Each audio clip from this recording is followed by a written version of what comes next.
Money work. El mundo quiere dinero. Money work. Se arregla con dinero. Money work. Si me quiero educar, dormir en algún lugar, un lugar para trabajar, y si no hay para emigrar. Todo money, money, todo el dinero. Solo un par de gente se lleva el putín entero. Funny, funny, pasa verdadero. Si tienes lo verde siempre llegará primero. Pero llegaremos antes o después. Solo a lo suyo, que Dios te lo ve. Que por más que tarde lo veré caer. Somos más lo bueno y tenemos fe. El dinero ya lo veré. Yo vendo mi alma, lo lograré. Seré el más grande, no olvidaré de dónde vengo ni cómo voy. Money work. El mundo quiere dinero. Money work. Se arregla con dinero. Con dinero. Money work. Yo digo las cosas como son. No quiero ninguna aceptación. Tampoco vengo a pedir perdón porque mis sentimientos se volvieron la canción. Yeah. No me vale mucho como tú me ves. Sabes, tú me llegas solo a los pies. Para mí ser grande es un interés. Ser un buen humano para mí es un deber. El dinero ya lo veré. No vendo mi alma, lo lograré. Seré el más grande, no olvidaré de dónde vengo ni cómo voy. Money work. El mundo quiere dinero. Money work. Se arregla con dinero. Money work. De corazón. La plata no te hace ser feliz. De corazón. De corazón. La plata no te hace ser feliz. Money work. El mundo quiere dinero.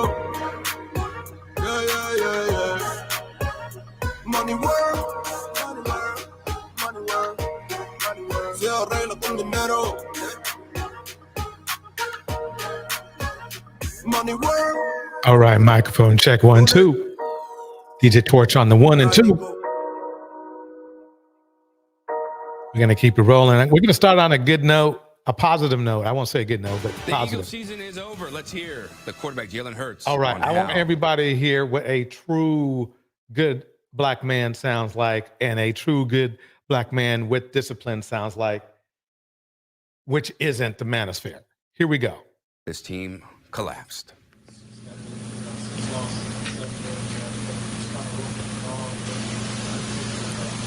Yeah, I don't think, I think for us this year, I just don't think we've played well enough. We played well enough, and the identity, the consistency, the execution for us, the turnovers, everything, all of those come into play when you're talking about having an opportunity to win championships, and it's something that something we have to be able to learn from. Something we have to be able to learn from.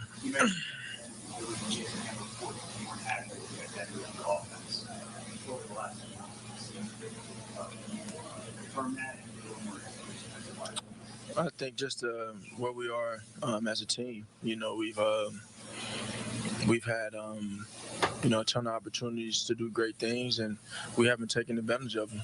And I've talked about the ownership of that, and me taking ownership for the things that I can control, and challenging everyone to take ownership for the things that they can't control.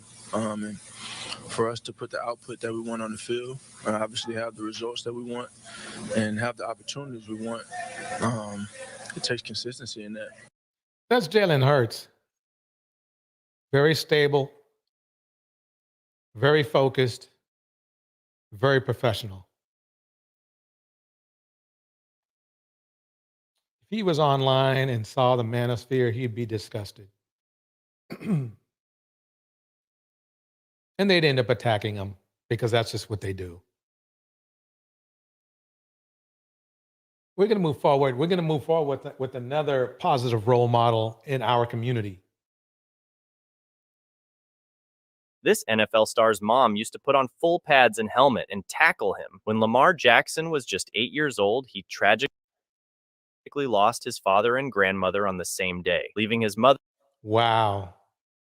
So basically, I bring this up because I remember a long time ago that there was some guy some dude who said, "Oh yeah, mothers can't bring up their sons," and so on and so forth. Even though that's literally half the NFL, and NFL's I believe MVP runner-up or MVP winner. Okay, so it's more of really a thing about showing you that really, basically, mothers can do it all if they have to. It's not optimum, but they can do it to obviously bring their sons to perform at their highest level. Let's watch a little bit more here. Mother, Felicia Jones, to raise Lamar and his siblings by herself. Felicia stepped up to the challenge and was determined to make her son's dream of making the NFL come true. Every morning, Lamar and his mom would go for a run across a local bridge to build up their speed and endurance. After the run, they'd suit up and run through tackle drills to work on Lamar's ability to evade defenders and learn how to take a hit. Felicia told her kids, "I won't make you do anything that I can't do." And as Lamar said it best, she could do anything. Meaning, when Lamar's mom brought home a 300-pound tire, the struggle wasn't flipping the tire, but rather keeping up with his mom while she did it. Fast forward to 2023, where Felicia served as her son's agent, helping him negotiate the richest contract in NFL history, proving that no matter what the situation may be, she will do anything to help her family achieve their dreams. Bars. That's what you call bars right there. Okay?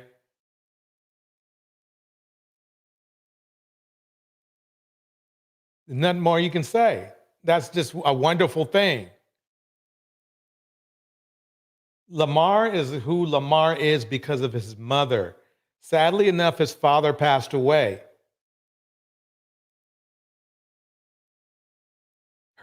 His mother was his agent. I mean, and it makes perfect sense.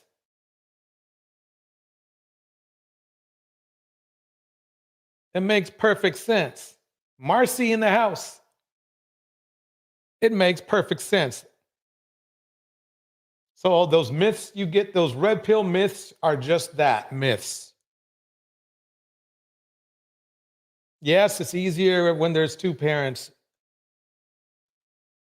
But you've seen our Sunday shows with, bad fathers, real bad fathers. So let me get some shout outs out the way. We got Phoenix Soul in the house, Marcy D in the house, Mistress Newbie in the house. Everybody, if you in the house, go ahead, put a 1 in the chat. We're about to get this party started. Here we go. You would do anything to protect your son. Let him box? You'd never dream of it. But how about tackle football? Safer than boxing, right? Right. Yeah, I would think so. Let's go for it. Maybe not. A child's brain cannot tell whether it's being hit by a boxing glove or by a football helmet. What the brain feels is the same. So, if you've already ruled out boxing for your child, maybe reconsider tackle football as well. Choose flag football under 14. Okay. A former NFL running back and Super Bowl champion is behind bars tonight, accused of a San Fernando Valley robbery spree. Former Giants football player Derek Ward was arrested yesterday. He is being held on robbery charges. KTLA's Mary Beth McDade joins us live in Studio City with a look at Ward's alleged crime spree. MB? Well, Sharon Micah, detectives tell us that he targeted this Shell gas station in Studio City on Sunday night. Now, they're not revealing how they tracked him down, but they did and arrested him the next day. How embarrassing. How embarrassing from a playmaker. I mean, he was not just a guy. Derek Ward was a primary player on the team he was from. So it's hard for me to see this going on with him. You know what I mean? Phoenix Soul says this: my youngest is a boxer. I don't like it, but he's good at it. Yeah, it's you know, boxing can be rough on the loved ones. I'll tell you that. I didn't do it for too long. I did martial arts, but my parents they didn't like that, especially when I got bigger and the opponents got bigger, you know. So anyway, let me keep it going here. Bringing an end to his alleged month-long crime spree. Damn. From a New York Giants Super Bowl champion running back to a suspected robber, LAPD detectives believe Derek Ward is responsible for robbing at least 5 businesses in the Valley. Detectives had discovered that he was involved in a series of robberies throughout the Valley. And once they discovered his identity, then the detectives went to his residence where he was arrested. Detectives tell us 43-year-old Ward was arrested Monday without... Dang, man, time flies. I remember when he was out in the field. I was like, wow, okay. Quita says Skip Dillard in Chicago robbed a gas station years ago. He was a great basketball player. I mean, I wonder what makes them do it. I mean, could it be that Cynthia G theory kicking through again or what? Incident. They say his crime spree began in mid-November. November 19th is one of the first incidences that we have documented that we believe that he was involved. And then that continued into December. Police say the first business he targeted was a Pizza Hut. And then after that, the rest were all gas stations, including this AM/PM in Studio City in mid-December. He came and like around here, he take one gum, when I open the register, then he take money and they go. Ward's final alleged heist occurred the night before his arrest, Sunday evening at this Shell station in Studio City. Police tell us while no weapons were used in any of the crimes, force was. It was generally in the commission of him reaching over cash registers or pushing the clerk out of the way. Ward played in the NFL for 8 seasons for several teams, including the Giants and the Buccaneers. He grew up in Southern California, where he attended Valley View High in Moreno Valley and briefly played football at Fresno State. Dang, what is going on here? Unfortunate set of circumstances. I know that the NFL and their union provide a lot of resources for players and former players. Detectives say they're still investigating how he fell on ill will and what motivated him to commit these robberies. We didn't find any sort of evidence that suggested drugs or gambling at this time. He just said that he just didn't have any money. Mystic Moon in the house. And Ward's bail was set at $250,000. Last check of jail records, he still had not bailed himself out. For now, reporting live here in Studio City, Mary Beth McDade. We'll send back to you guys. In this Man, went from a super high value man to a low value criminal. Man, that's hard. That's rough. Quita says this: it was an ex-professional football player who lived in Mississippi, where I was last. Named Green, I believe. He got caught robbing Walmart years ago. Man, how do you... Yeah. MB, thank you. I got it. Dorius. It's peace. Okay, here we go. We're going to get this party started. Former NFL player arrested in connection with the murder of his own mom. Let's check it out. German 42 Wallaby Way, Sydney. Oh my gosh, I can't. Just keep swimming. Just keep swimming. What the? Missing? Ain't no seen Finding Nemo. Just keep swimming. Don't come on me. Why am I going to Tijuana? This is a kidnapping. Wow. This is crazy. I mean, man, I mean,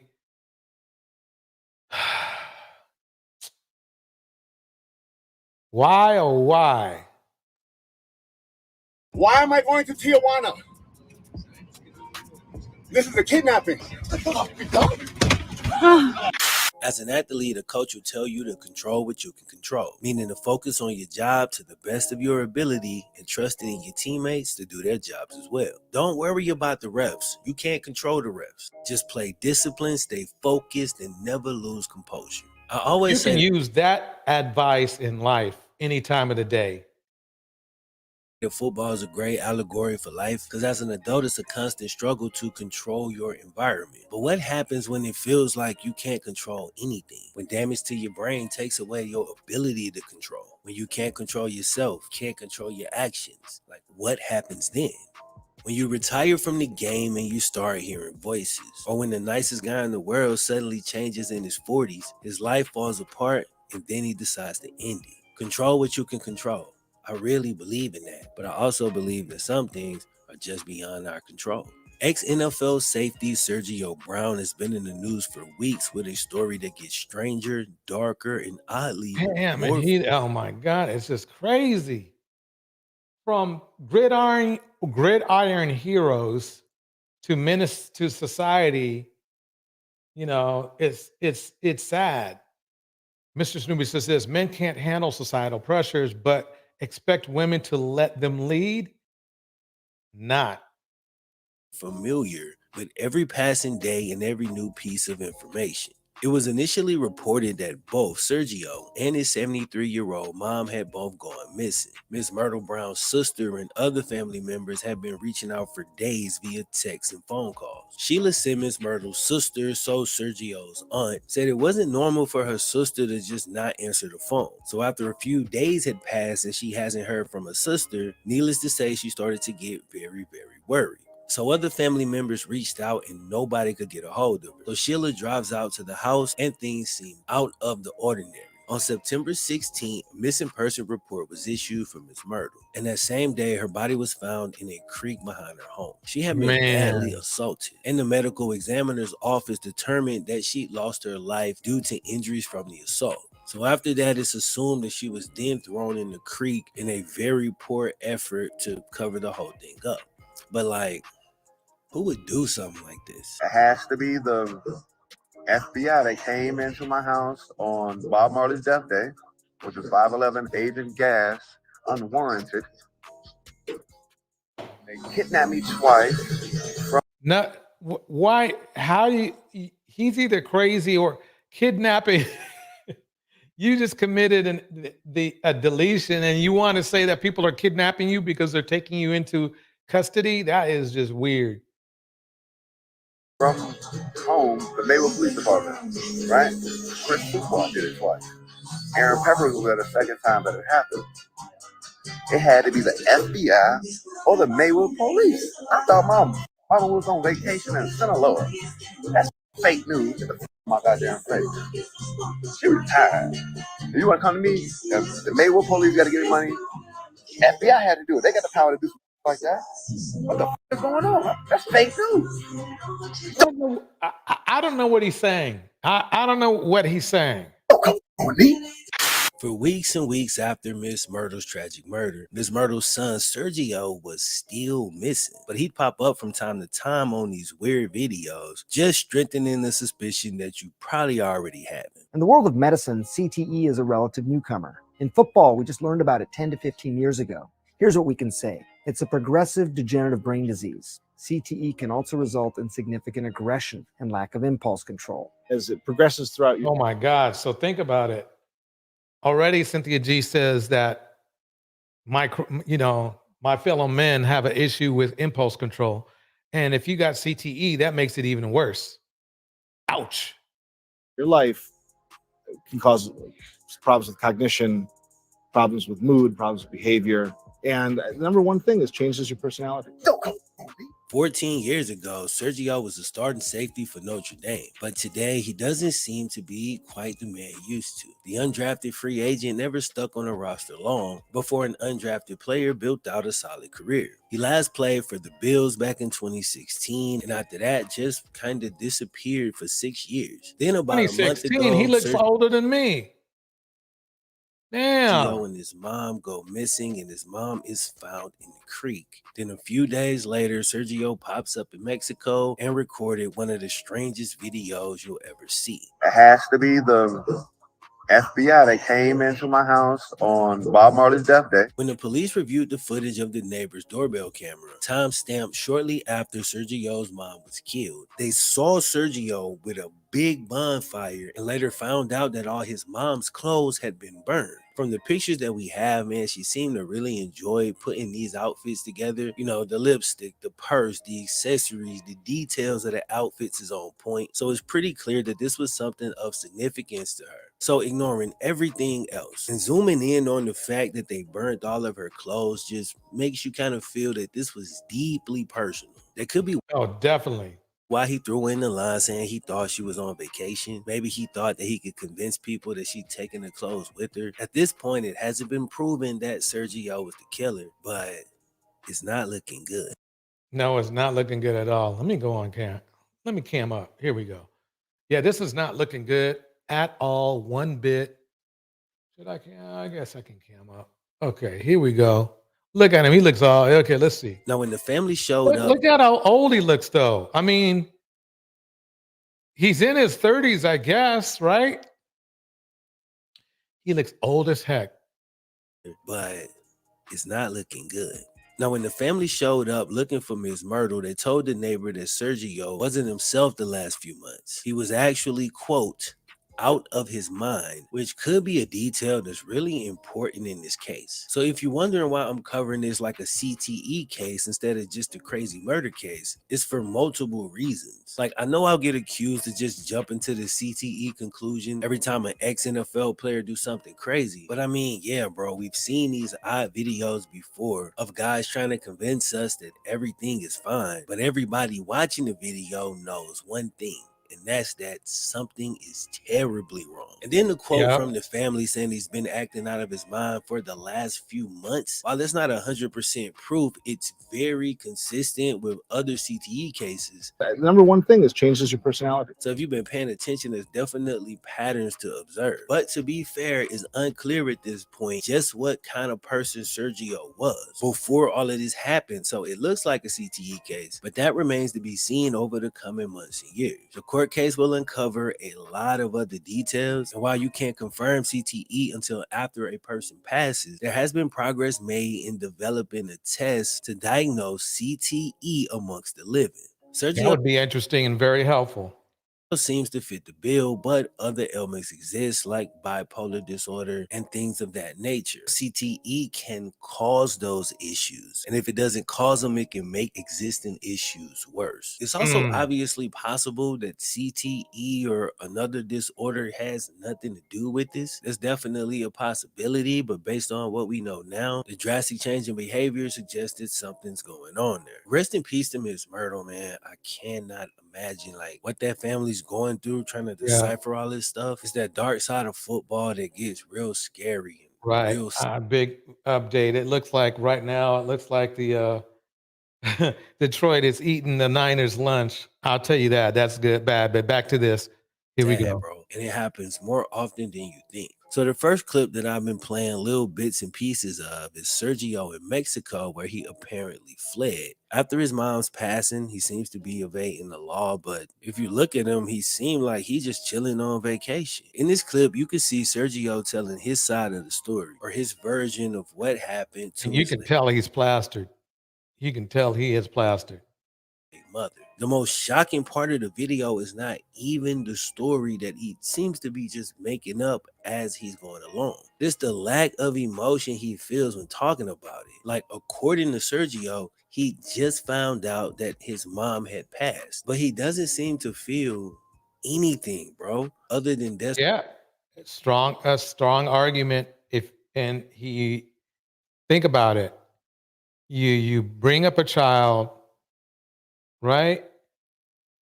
You don't abort him. You bring him up for him to turn around and delete you. If that's not an argument for not birthing black male babies, I don't know what is. Desperation, as he seems desperate for people to believe his story. His only concern seems to be that he didn't do it. Maybe the FBI did it or the police department did it. And that would raise a lot of questions like, why would they do it? Why didn't they get you? Why weren't they caught on the doorbell camera? But most importantly, why don't you feel any emotion after you just found out what happened to your mom? When I first came across this, I tried to look past what seemed like a made-up story, and I tried to give it a chance before making a snap judgment. But the lack of emotion just feels psychopathic. You should be curled in a fetal position, but you're out at a bar. Now, with that being said, some people do act out when they feel grief, and I've seen that before, so I do have to acknowledge it. But I gotta say, man, this does not feel like that. But we still gotta acknowledge that we don't know what happened. A few days after the first video, he was spotted still partying and having a good time just days after his mom's passing. That's crazy. But you know, maybe I'm gonna give him the benefit of the doubt, though. Yeah, whatever. Anyway. Apparently, he's been out there since September 19th, just 3 days after Miss Myrtle was found dead. The Mexican law enforcement have been tracking his whereabouts pretty much since he arrived like about a month ago. And once the Illinois authorities put out the arrest warrant, Mexican law enforcement immediately deported Sergio. On the way back to the U.S., he caused a disturbance on the plane, and apparently he had to be threatened by the captain of the plane. Now he's made it back to the U.S., and he's officially in custody as he's being charged with the brutal murder of his own mom. The first court hearing is set for November 13th, and I'll be interested to learn more information over time. Was Sergio always the type that might do something like this? Or was he at the point where he had no control over Let's see what happened with Sergio Technology is Brown. moving forward, but it seems to be moving slow. The sooner we can... Let me pause it right now. Hold on 1 second while I look up the status of Sergio Brown. Case. Okay, it looked like he pled not guilty. Let's see if I can put that on. Player Sergio Brown has pleaded not guilty to murder and concealing a homicide in connection with the death of his mother. His mother, Myrtle Brown, was found dead near her home in September. Officials have said Sergio was the last person with her, and he was missing for several weeks before being found in Mexico. Sun-Times is reporting that he will remain in Cook County Jail before trial. Wow. Okay. That's how that's going. All right.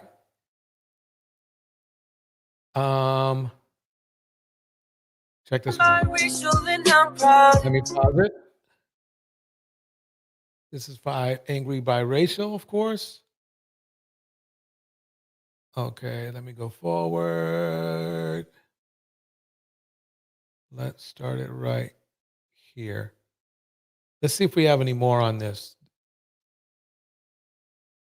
Offensive player Sergio Brown is now in police custody, accused of killing his mother last month in Illinois. Welcome, Gold Reflection, Quita Ward, Marcy D. We got everybody. Phoenix Soul. We got everybody up in here. Mistress Newbie. Mystic Moon. I'm gonna keep playing. Here we go. Then fleeing to Mexico. Yesterday, Brown was captured when authorities say he re-entered the U.S. at the Mexican border. He's now being held without bond in San Diego, awaiting extradition back to Illinois. News4 Jax reporter Eric Abene joining us live to explain why Brown's criminal defense is going to be a tough road ahead. Eric? Before we start, man, there shouldn't be any criminal defense. Right. Welcome, Corey Colburn in the house. Welcome, Corey. Corey says, I've never seen so many mods in one place. That's nice. A safe place.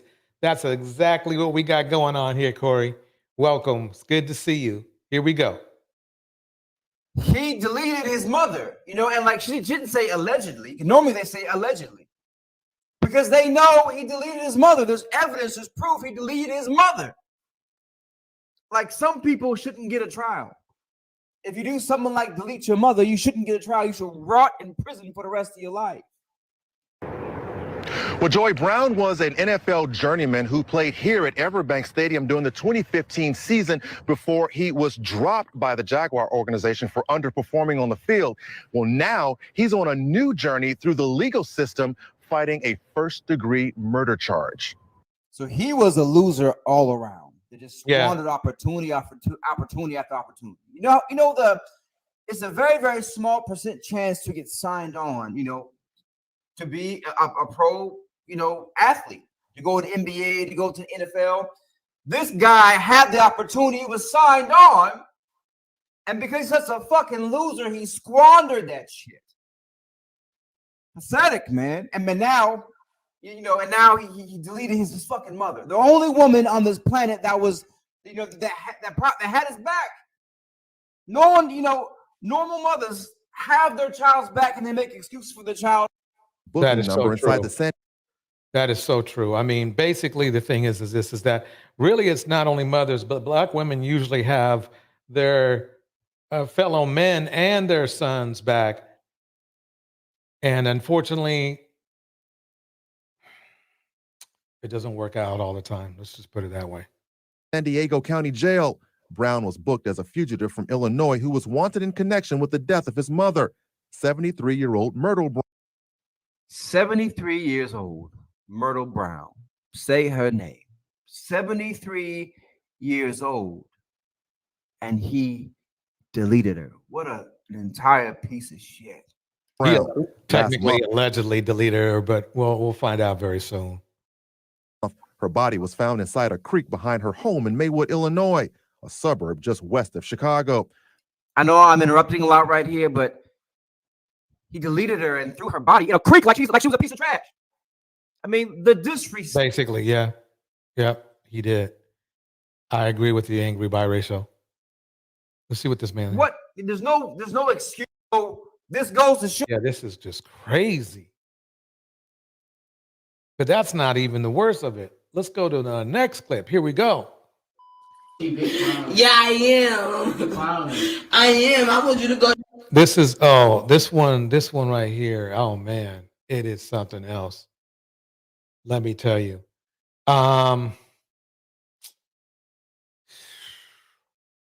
This one's going to be very. This one is a 14-year-old girl who ran away with a grown man. Normal thing. Unfortunately, he started abusing her, and we're getting a Facebook Live on initially what happened. Listen close. Here we go. Yeah, I am. I am. I want you to go to jail. You want to go to jail? I want you to go to jail, my nigga. You busting my face. Get away from me, folks. Move. Move. Get away from me. Move. You should never bust in my face on me. I swear to God. Wow. That's just horrible. Bro. This is from Black Girl Lost. Make sure you like and subscribe. Okay, so this video was sent to me by a number of my subscribers and was uploaded to World Star Hip Hop on January 25th. The video is titled 14-Year-Old Cries to Go Home After the Grown Man She Ran Away With Puts Hands on Her.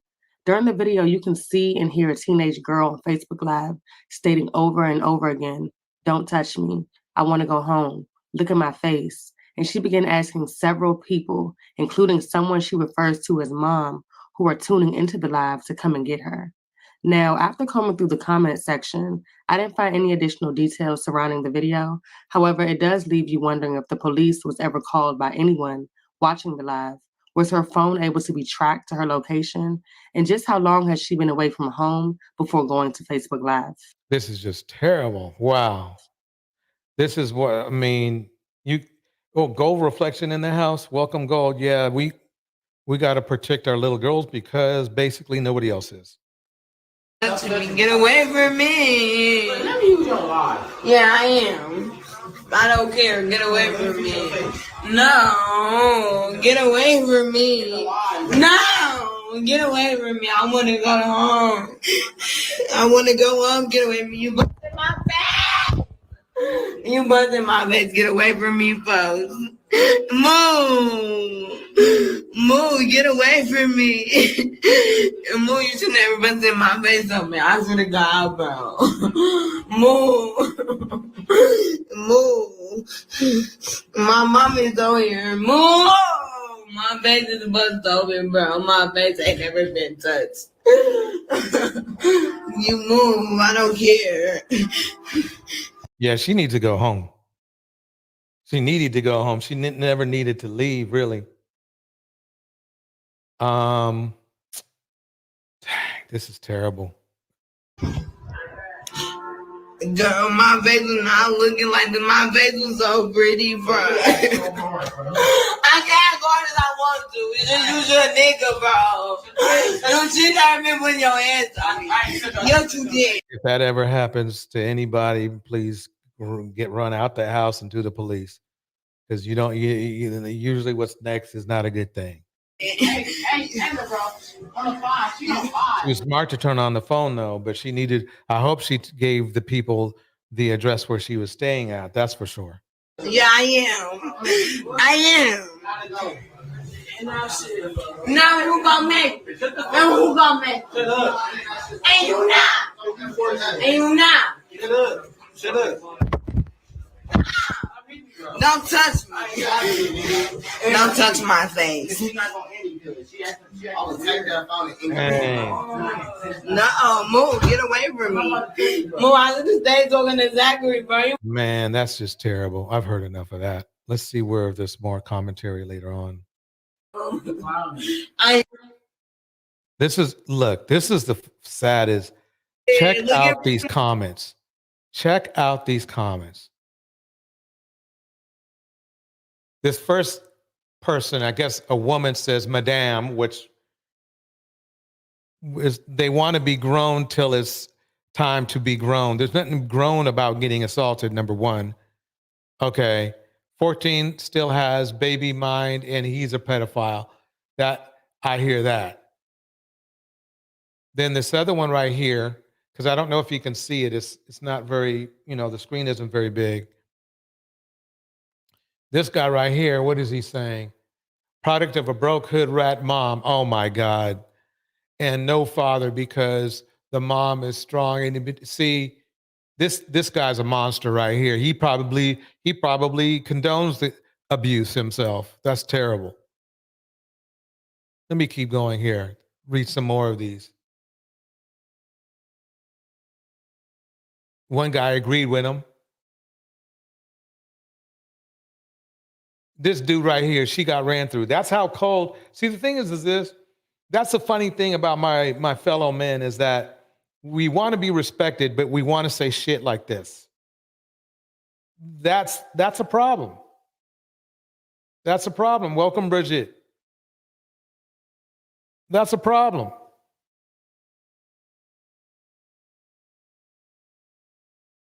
Look at him.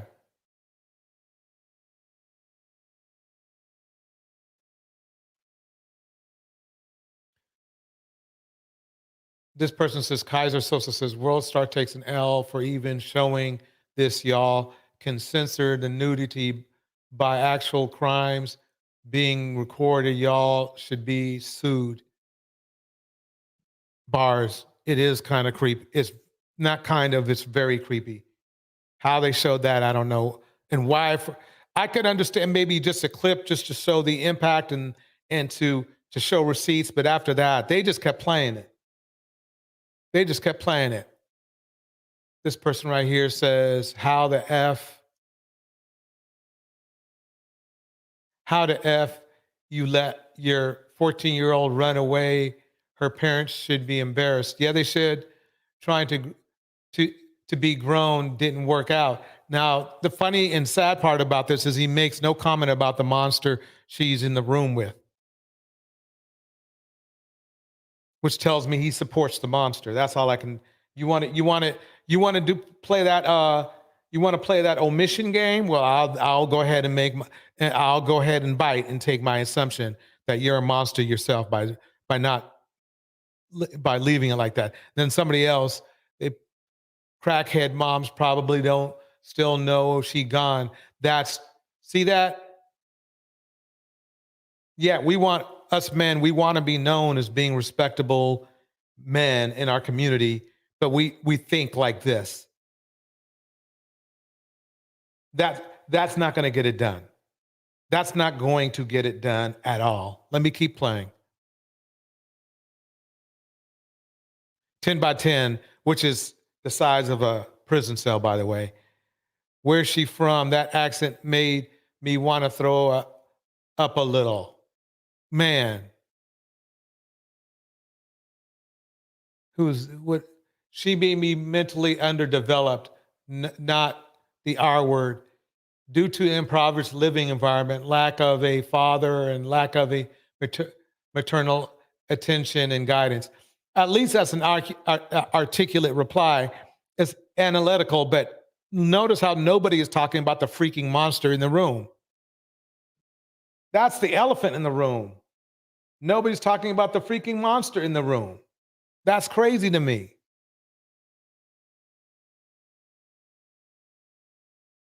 Hope dude in finally we get somebody. Hope dude in jail as we speak. Bars. Finally. I had to go through like 10 comments. Listen to this. Oh man, I gotta even show this person's name. Confession Jones. Dumb A kids today trying to act grown but can't take the consequences of acting grown. Next time, just look at this. Just shut the F up and do what your parents say, and you can be safe and well fed in their house. Notice he says nothing about the monster. Nothing about the monster. Ignoring the fact she's a little kid and kids do run away. I've seen rich kids run away. They don't deserve to be assaulted. That's the state of affairs in the manosphere. I've seen it firsthand. Corey says this, the dude knew she was on live and had no shame. None. Bars. No shame. And sadly enough, Corey, it seems like this is a large portion of the men in our community. They just, for some reason, the level of empathy has disappeared. Mr. Snoopy breaks it down like this. They go straight to assumptions. This is why the manosphere is so toxic. Bars. They take a couple of experiences and magnify it infinity plus. Yeah, this is how they are. We saw how they treated Kimberly. This is how they are. They're monsters. But they want respect, which is weird.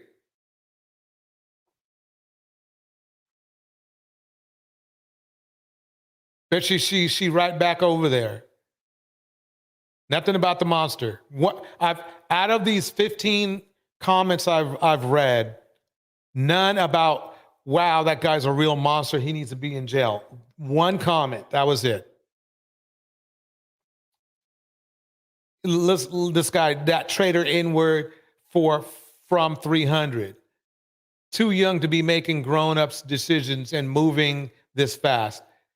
And too goddamn old to be using that whiny ass, wow, 3-year-old voice, dragging words. Nothing about the dude. This is monsters supporting monsters by omission. That's what's going on here. That's what's going on here. And that's why, and all of them are from the manosphere. I guarantee you. All of them. It just brings out the trash. Welcome, Mystic Moon. Yeah, Mystic Moon says this. It's not just the manosphere. This is the Black community. Yeah, the manosphere is the black community, unfortunately, now. It's basically the manosphere. I remember one time, and I disagreed about it. This was about 8 months ago. They said, oh, yeah, we represent the black community. And back then, I said, no way. I know we have some good black men out there. And now, I don't know. I know we do, but the needle of a haystack always starts to come to mind, unfortunately. And the funny thing is this, when these, let's call them manosphere-minded men, because we know how the manosphere is, right?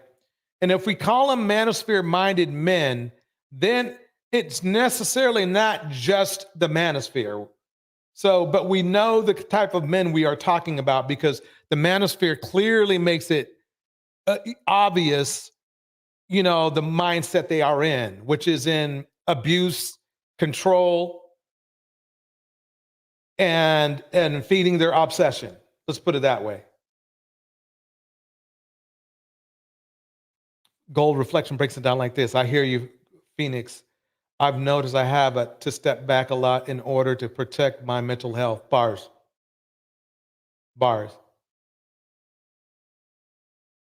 Me as well. Welcome, Tevin. Tevin, those guys better pray that doesn't happen to them. Yeah. They don't, if they have daughters, they don't care about them anyway. That's just how they're built. Look, another one. Nothing about the monster in the room. Nothing about it. That is just crazy and amazing. Wow. I'm just shocked. I'm shocked.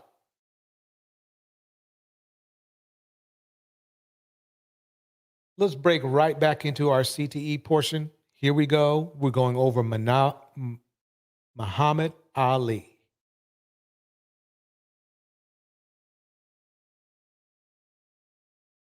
Your forthcoming opponent.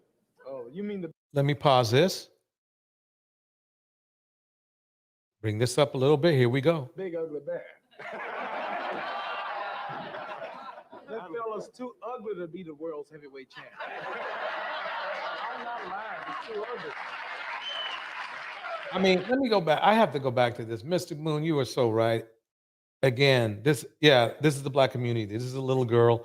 Where is her mother?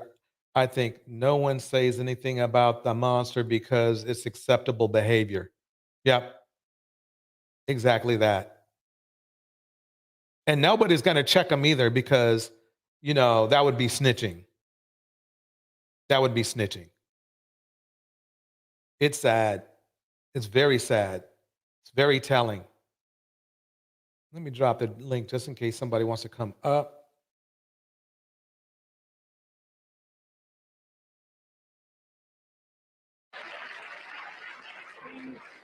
The world heavyweight champion should be pretty like me. I'm as pretty as you, and you're not a fighter. Oh, you got me beat. There's no problem there. The round is round 8. If that's what you're talking about, I have predicted round 8 to prove that I'm great. All right. If he makes me sore, I'll get him like more. He had a smooth way about him back then. Richard Mouton says this. Yes, I was just thinking that everywhere I turn, there is nothing but degeneracy. I have to step away too. Yeah, it's everywhere. Oh, that's pretty wild. It's good to see you looking really great. I'm glad to be here. You are. I'm getting old now. Do you feel old? Yeah, I feel like I'm about 73 your age. Do you? No, I feel pretty good. You do. I tell you why I said it's good to see you looking good, because, as you know, there's been a lot of speculation about your condition after the Holmes fight, particularly in this country. There was a suggestion, for instance, that there was brain damage. Well, I tell you what, your brain controls what comes out of your mouth. During this interview, you check me out, and after you tell me if I have brain damage. I'll let you know at the end of the interview. Oh, yeah, I can tell there's a difference. Remember when you heard him in the first clip, before the fights, when he was a little bit younger, he was snapping those words out. Now he's starting to slur a little bit. He's getting a little bit slower. Yeah. Let's go back over here to Tevin. Tevin, I think he's talking about the little girl that we were just talking about. Excuse me. It sucks that the black community allows that effery to happen to underage girls. Yep. And shit embarrassing that point. I don't want any black male friends. I mean, always choose friends wisely. That's for a number one thing. But I understand your feelings. And the thing is this: other cultures don't say what you saw on the screen. They don't blame their little children. They don't look. Believe it or not, little girls of other races run away often as well. But they don't get that type of ridicule that you saw on the screen at all. Not one bit.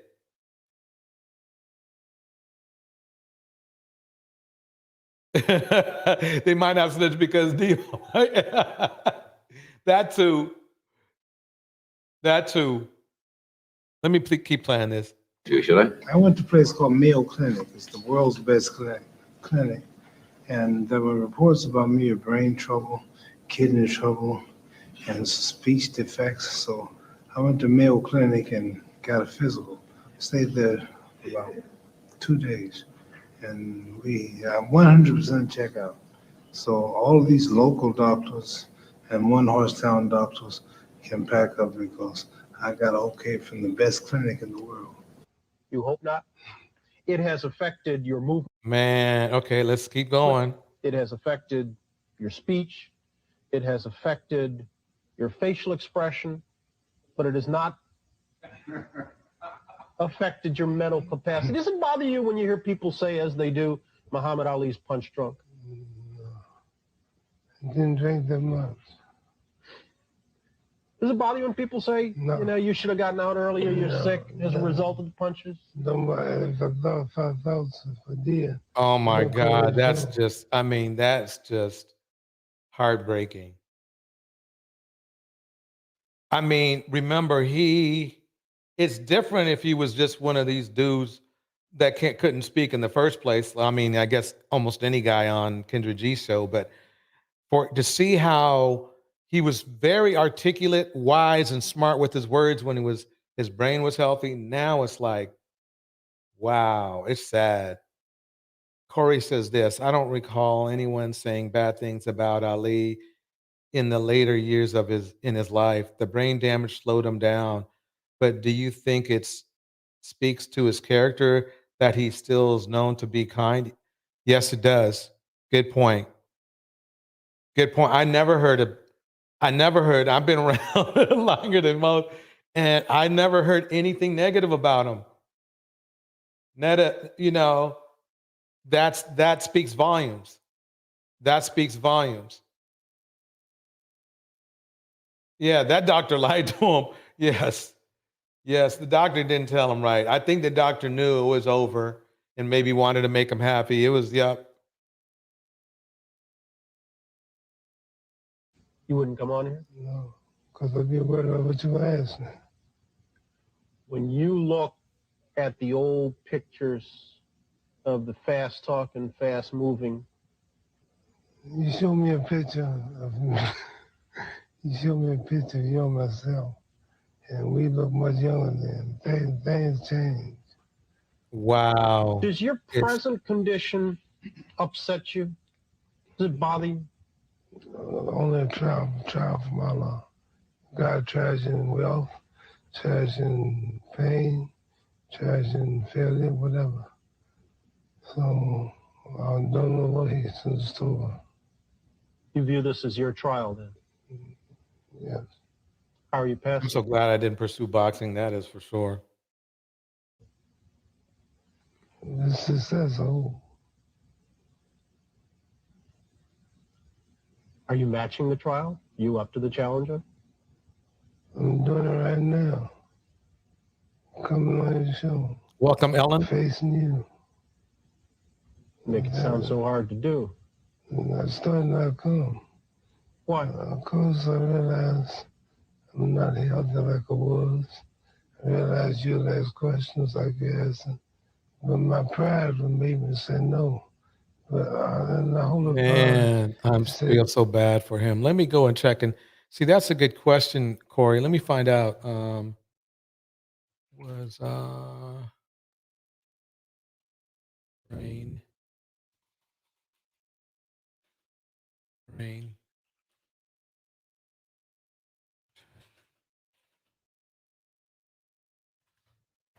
Let's see.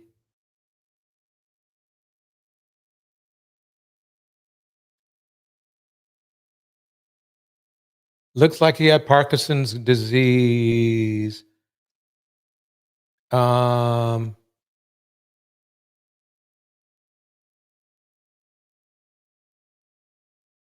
let's see if I can bring this up.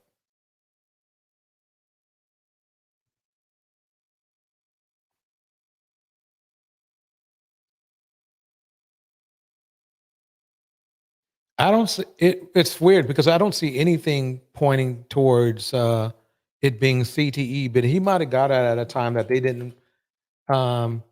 Let me see this again. Did Muhammad Ali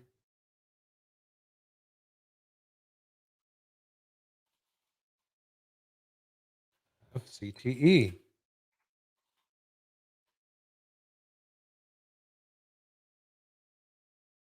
Okay, this is 2022. Is primary Parkinson's diagnosis? I don't. It doesn't say anything else about it. That's weird. Huh. Okay. After 98, spatial.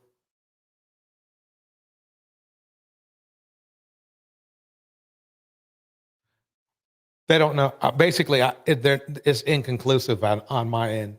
They don't know. Say you'd think they throw up the word CTE, but at the same time, maybe they don't want to do that because it's bad for business.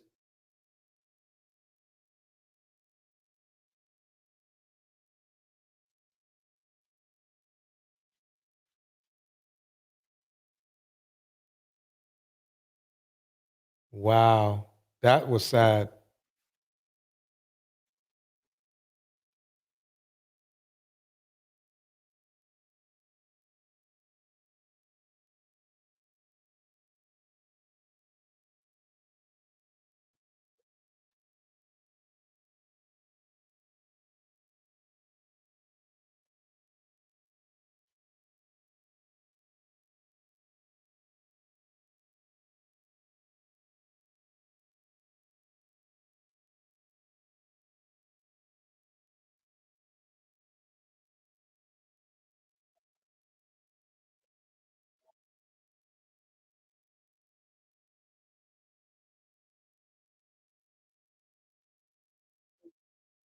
Yeah, Ellen, I think it was due to him getting, whether he has CTE or not, it was definitely from boxing. He was one of the most articulate people you could ever hear. This is this guy older after you heard him there.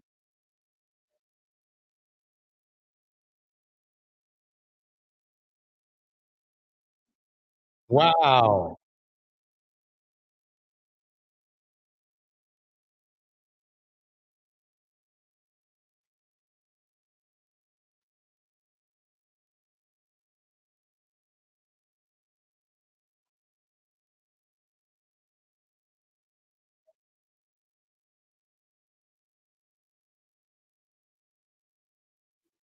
Wow.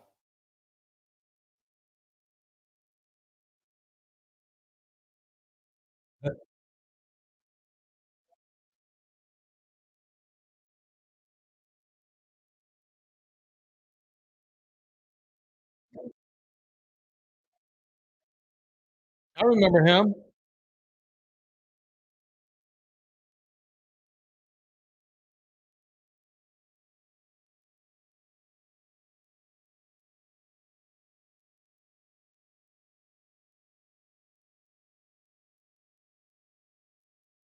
All right, let me go forward a little bit. Man getting hit over and over again.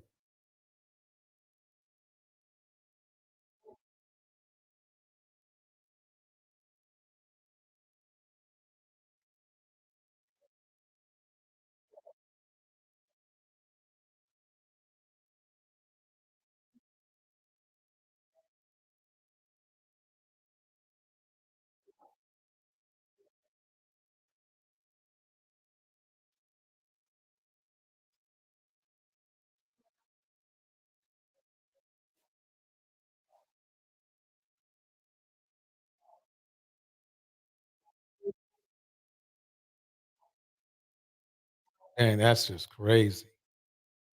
Hold on one second, everybody. I'm gonna bring something up.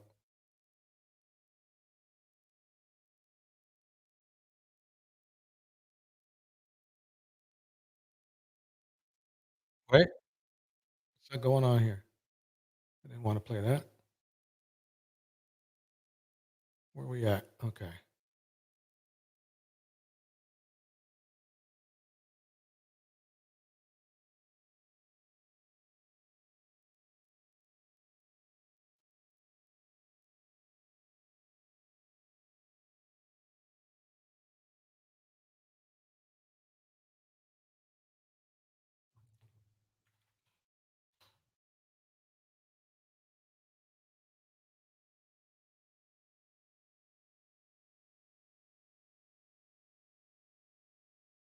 Okay, let me see if I can bring this up here.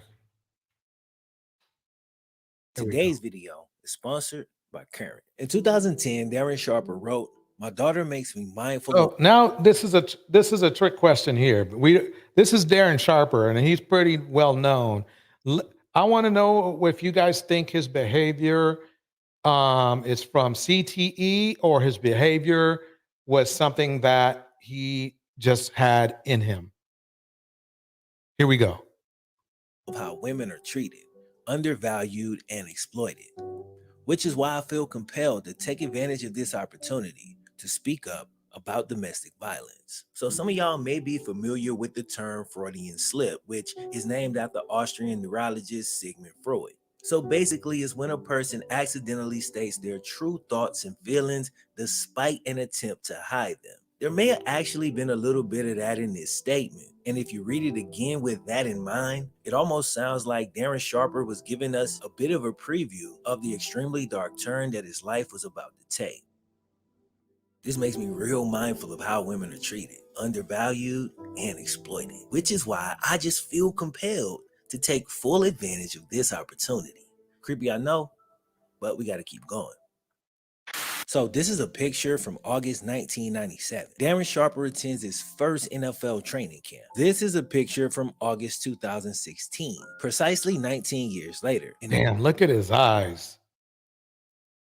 Dang. He don't look cool. In this picture, Darren Sharper is sentenced to basically 19 years in prison. So the average NFL career is about 3.5 years. And Darren Sharper's 14 seasons overshoots that by a ton. Now the average prison sentence in the US is 2.5 years. And unfortunately, he's managed to overshoot that one by an even wider margin. On August 18, 2016, Darren Sharper was sentenced to 220 months. That's 18 years and 4 months of incarceration, followed by 3 years of supervised release and a $20,000 fine. Although it is important to note that he could get parole in about 8 years. Now, the story of Darren Wow. Wait, no, 2024, that's this year. What do you do? Wait a minute. Wait, that's 18 years and 4 months of incarceration, followed by 3 years of supervised release and a $20,000 fine. Although it is important to note that he could get parole in about 8 years. Now, the story of Darren. But he's eligible for parole in 2024. That's this year. Fine. Although it is important to note that he could get parole in about 8. Why are you saying 8 years? This thing was only made 2 years ago. I don't get it, but let's keep going. Years. Now, the story of Darren Sharper is a disturbing one. A guy who was highly respected by other seemingly respectable people actually turns out to be a wolf in sheep's clothing. Oh my God, check this out. Or more harshly and honestly more accurately, he turns out to be a serial rapist, which is Let me pause this. Corey Coburn breaks it down like this. CTE removes inhibitions, I think, stronger than alcohol, drugs. People are like, that's how he was. But could it be that it was exactly who they were, just amplified by the brain damage? Bars. I'm thinking that's my theory, that they had that in them and it amplified the negative aspects of them. Legs for life. Now, I'm not gonna say legs for days, but legs for life in the house. Legs for life in the house. Let's keep it going. Here we go. simply defined as someone who commits that atrocious crime multiple times. In my opinion, is one of the most deplorable acts a person can commit. And I gotta admit that as empathetic as I try to be, rape and sexual assault, this is one that's always tough for me to try to cover. For me personally, it always just kind of feels unforgivable, especially when the perpetrator is in their damn 30s, fully grown adult who knows exactly what they're doing. But if you ask the people who knew Darren Sharper growing up, not a single one of them could have ever seen this coming. This is a quote from a USA Today article. It comes This is crazy. I mean, this guy was on TV, radio, and everything. Crazy. from the wife of Darren's high school football coach. I'm telling you, there's no way you could have seen it coming because there's not a better family that I have ever been involved with in my 30 plus years of education as far as support and holding of accountability. These boys didn't go off and do their own thing. Were they perfect? They were teenage kids. But when the allegations first broke, I was just completely shocked. At first, you want to say, it simply can't be true. Now, I don't blame anybody for not just knowing this, but there is research that strongly suggests that, this is the wrong way to think about who's capable of doing this stuff, man. Yeah, that is true. That is very true. 1987, the FBI conducted research on serial rapists, subtitled His Characteristics and Victims. Here's a quick excerpt from their findings. Many characteristics of rapists appear relatively normal. Rather than being isolated, unsuccessful individuals, the serial rapist more often than not comes from an average or advantaged home. And as an adult is a well-groomed, intelligent, employed individual Wait, is who is that- living with others in a family context. Now, you actually see a similar reaction over and over and over when you read through quotes from people who felt they knew Darren well. And they're all in some way or another repeating essentially the exact same question. How does a guy go from one extreme to another? And while my goal in this video is not to prove this next thought, and I'm honestly not even saying that this is what I think happened, but I do think it's important to consider the possibility that one of these extremes, the public persona, only ever existed to mask that other extreme, which could have been lurking there behind the curtains this entire time. So today we're going to take a look at the very true and very disturbing story of 5-time Pro Bowler, Super Bowl champ, and now convicted criminal, Darren Sharper. So Wow, this is deep. without further ado, you already know what time it is, fellas. Cue the way. All right, this is Flemo Low Raps. Make sure you check them out. I'm going to hit that like button. I'm going to keep it going. And you can deposit from a tremendous background and had one of the best support systems in place with his father and mother. So in high school, Darren Sharper was a two-sport star. He was an honor roll kid who was on the student council, in the foreign language club, and had perfect attendance for 3 of his 4 high school years. You can definitely see his parents' influence there. But unfortunately, at the end of the day, that's Yeah, exactly. I don't know why her name, I mean, she was married to the basketball player, right? Who ended up to be a he wasn't a serial R word, but he was a serial cheater. That was for sure. Come on. I had a crush on her. I'll think of her name, but here we go. Mean anything, or actually that's not true. It's not that it doesn't mean anything, it just doesn't mean everything. Accolades on a resume are a lot like box score stats in a football game. In the majority of cases, they give you at least a somewhat accurate description of how good a guy played, but it obviously doesn't tell the full story. Now, Darren was one of the most popular kids in high school. He was said to have been a natural leader who always had a smile on his face. Rock girls in the house. Here we go. He was somebody the other kids looked up to. On the football field, Darren and his older brother Jamie controlled both sides of the ball, with Darren playing quarterback and Jamie playing linebacker. Okay, I don't care about that. Okay, let me go forward. Let's get to the good stuff. Ball player for a long time in the NFL, bro. But he had a dark secret that was little by little. Gabrielle Union. And she's single now. And she's in LA, huh? I might have to ask her out to dinner. Come to life. In 2010, Darren Sharper wrote, "My daughter makes me mindful of how women are treated, undervalued, And he has daughters too? Oh my God. exploited, which is why I feel compelled to take advantage of this opportunity to speak up about domestic violence. But unfortunately, it seems like that mindfulness didn't travel beyond his own flesh and blood. So some of y'all may be familiar with the term Freudian slip, which is named after Austrian neurologist Sigmund Freud. So Freudian slip is defined as an error in speech. Gabby, you there? Is this you? Really? For real? Gabriel Union? Would you like to go out for dinner? Yeah. Yeah, I can make it there Wednesday. Yeah. Oh, okay, cool.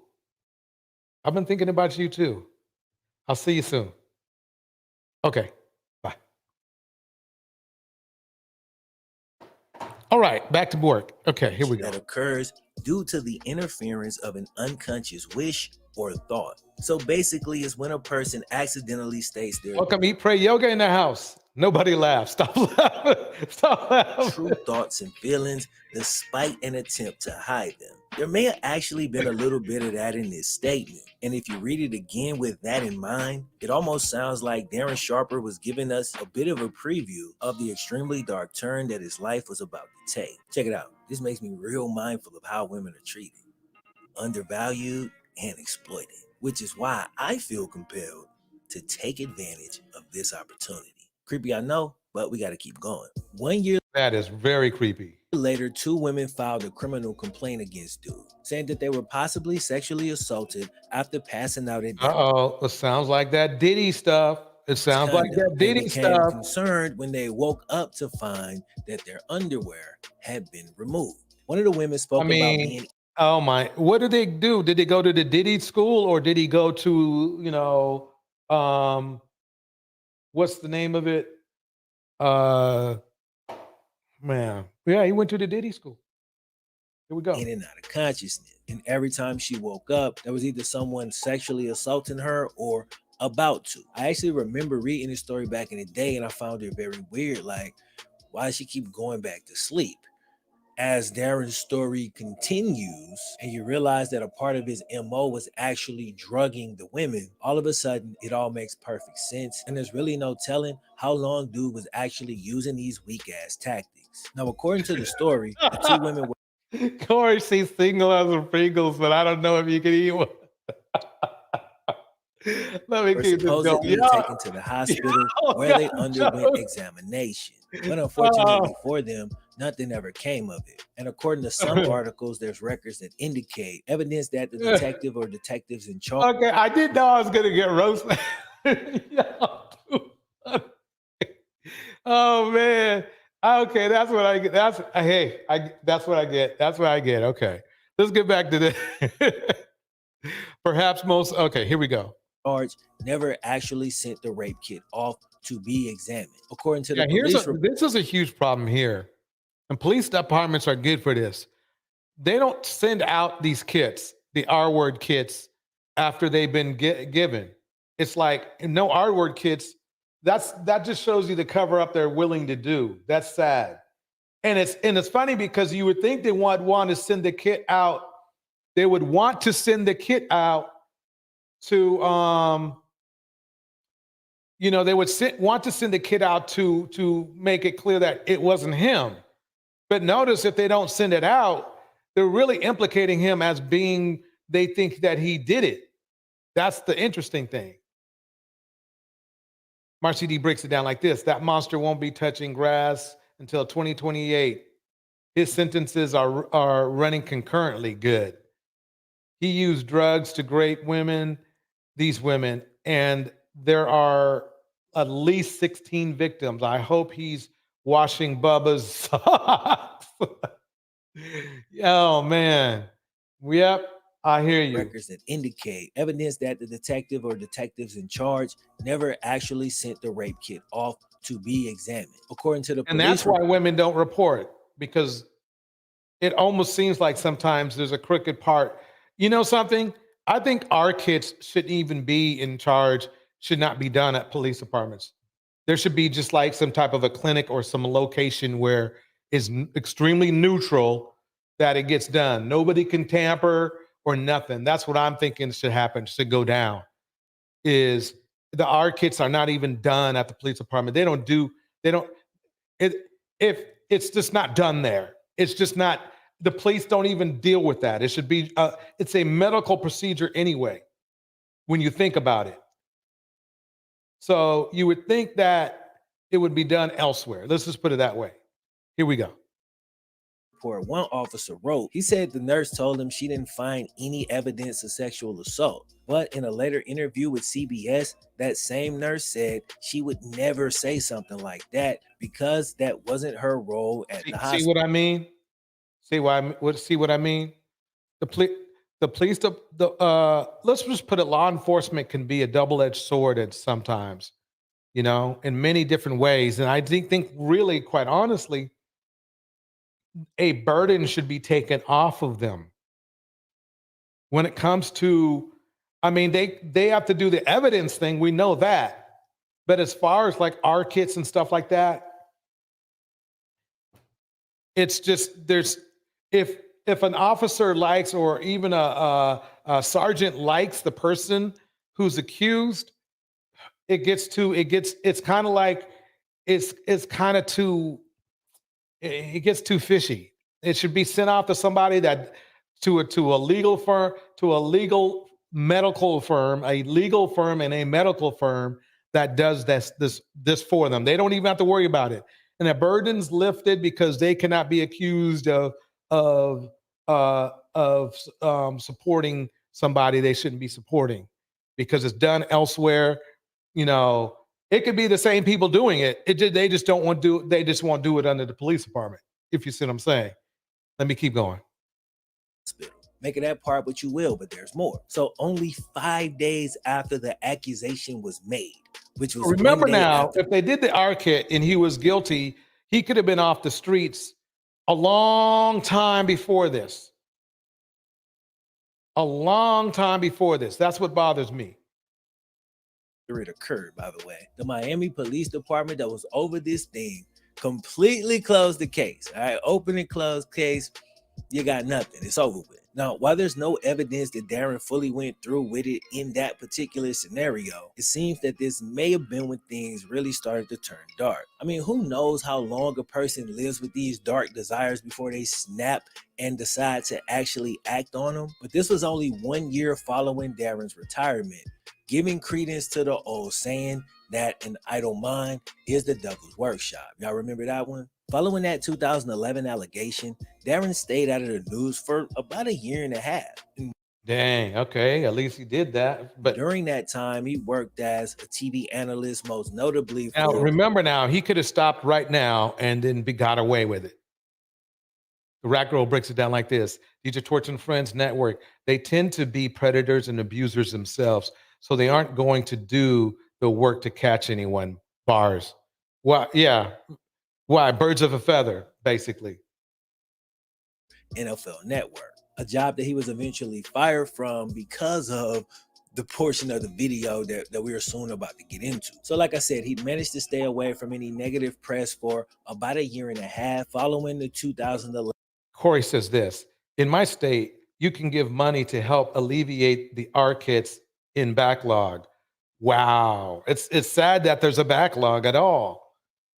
You know, you would think that because you would think that if they know they have a backlog, right, and that there's all these creeps running around that are not processed yet, they would say, you know something, maybe we should enhance or expand our services so that we can get these produced quickly and efficiently. A backlog for something, for a crime, is not a good thing to have. 11 allegation. Perhaps the close call has scared him straight, or maybe he just gotten better at not getting caught. It's actually unclear. We don't know. Either way, by 2013, the former NFL pro had reduced himself honestly to scum. He was associating with scum, he was hanging around scum, and unsurprisingly, he became exactly that. He took the values that his family had trained him to hold dear, and he basically traded those in along with his fame and notoriety and used it to take advantage of women on a repeated basis. Think I'm Dang, that's All right, check it messed out. up. 2013, dude started See, the he could have stopped. He could have stopped and got away with it, but he didn't. Marcy D breaks it down like this. Phoenix, those women were all college students he met at nightclubs and parties.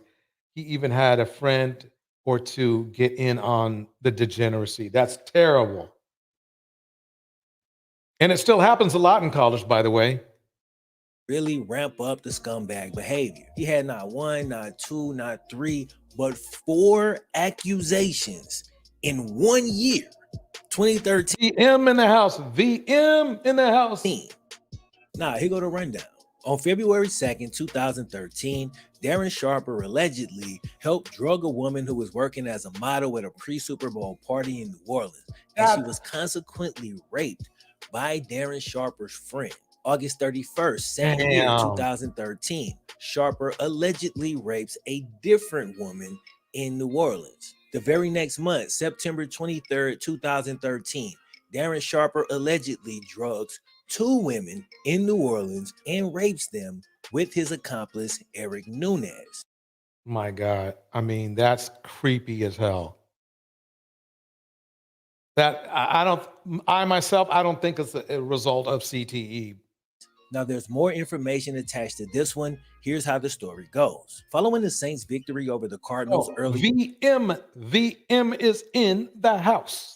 That day, a bar owner named Tony Stafford, who was chilling at a different bar, one that he didn't own, ended up seeing a girl that he knew, said to be a former New Orleans Saints cheerleader. He said that she was stumbling through the crowd, basically looking like she was sleepwalking. At that precise moment, he sees Darren Sharper sitting in a corner with his hat pulled low. So Tony asks Darren about the woman, and Darren allegedly responds, "Oh, she on the potion.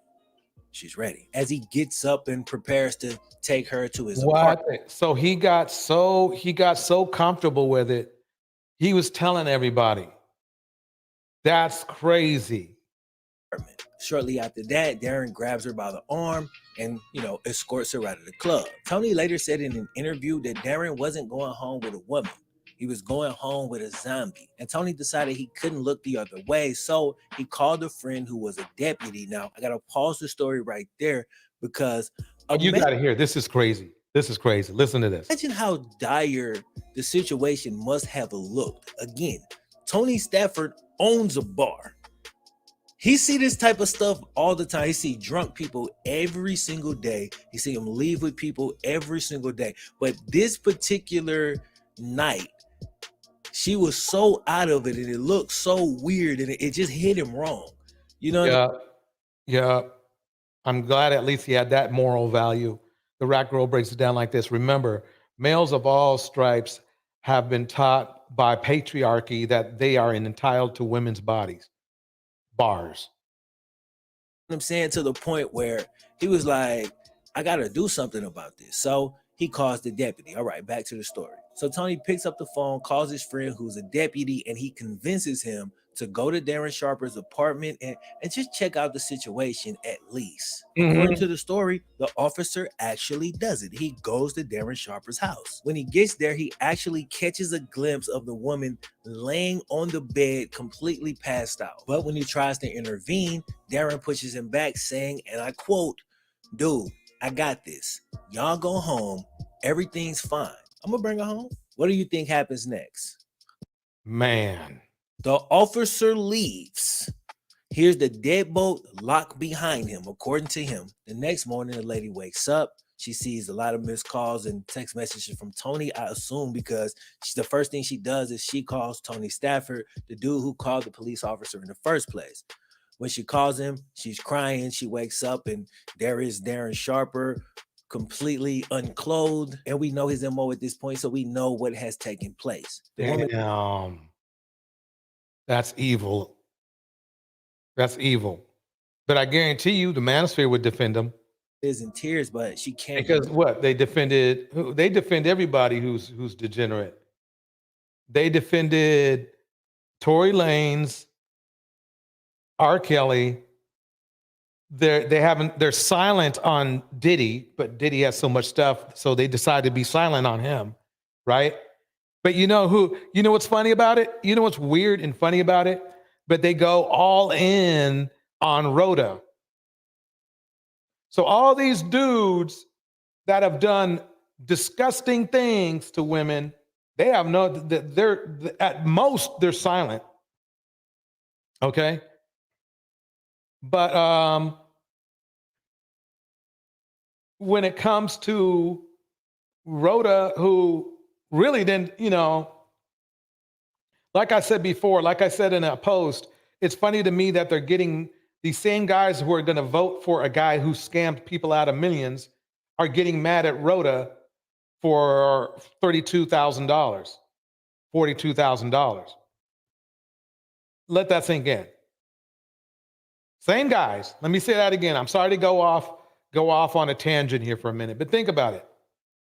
Same guys who are going to be lining up for a man who was accused by 27 women of assault, okay, and who literally had to pay money because he was caught scamming. He had to pay $24 million back when he did that university thing. I'm not going to say his name, but his university thing, okay?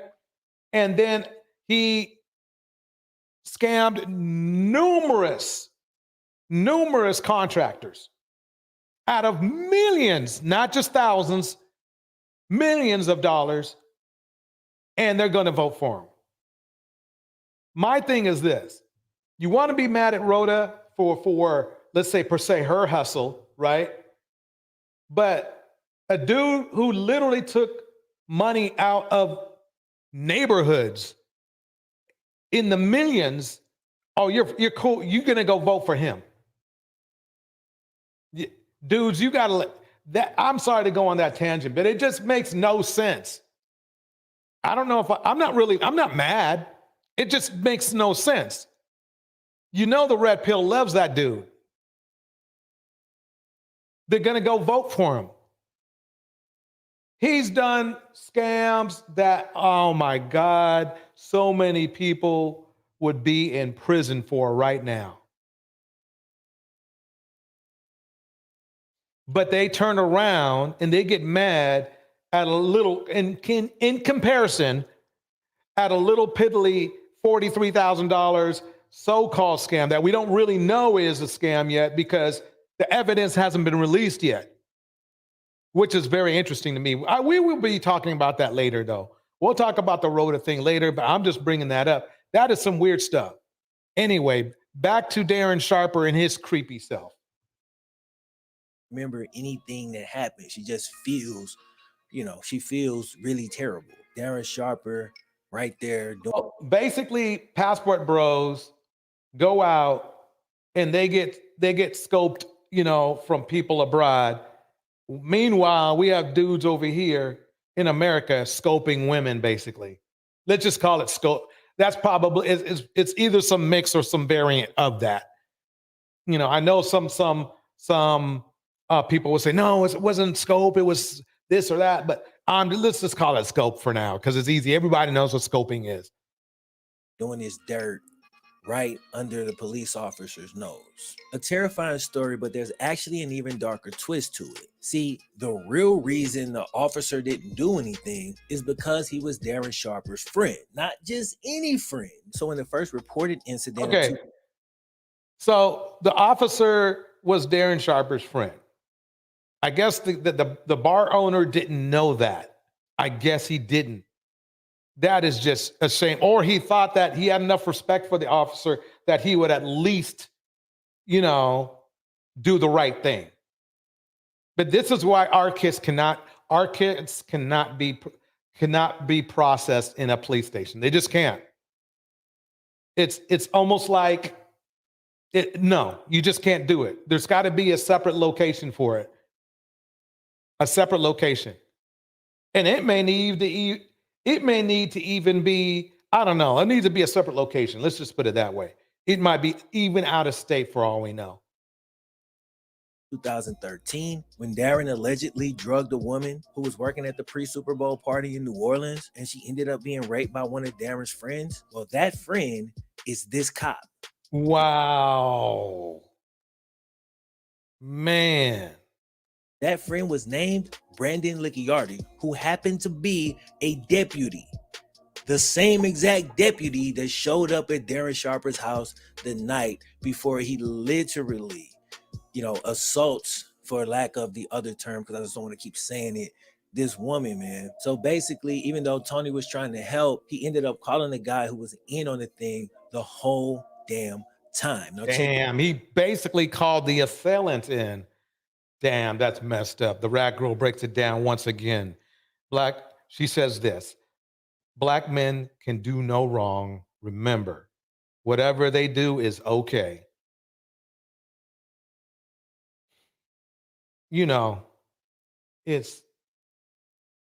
And the thing is that you would think that us men would have empathy for women because they went through the same thing we did in this country. But it appears to me that that's not what anybody wants us to feel. It's weird. I get hounded by these dudes for showing some empathy. It's crazy to me. And it's funny because they get mad because you call them creepy or stalking or something like that, but then they do exactly what you accuse them of. It's crazy to me. Let me keep it going. Here we go. This out. We already know what that is. Let's put that over here. Even with that being the case, I do actually believe a part of Brandon's story where, Darren Sharper basically is pushing him out as he is trying to. I believe that too. I mean, their friend. The key is that when Darren was pushing him out, he just said, "No, I'm going to call for backup. That woman's in there. She looks incapacitated, and dude told me she wasn't right, but that's his buddy. That's his buddy." Sandy Red breaks it down like this: I told a guy friend that there are women who'd be with men willingly, who take advantage of people and commit SA. He responded, they don't want them. It's all about control. Bars. You nailed it. That even if they could have a woman, that night, they want to control them. Exactly. Here we go.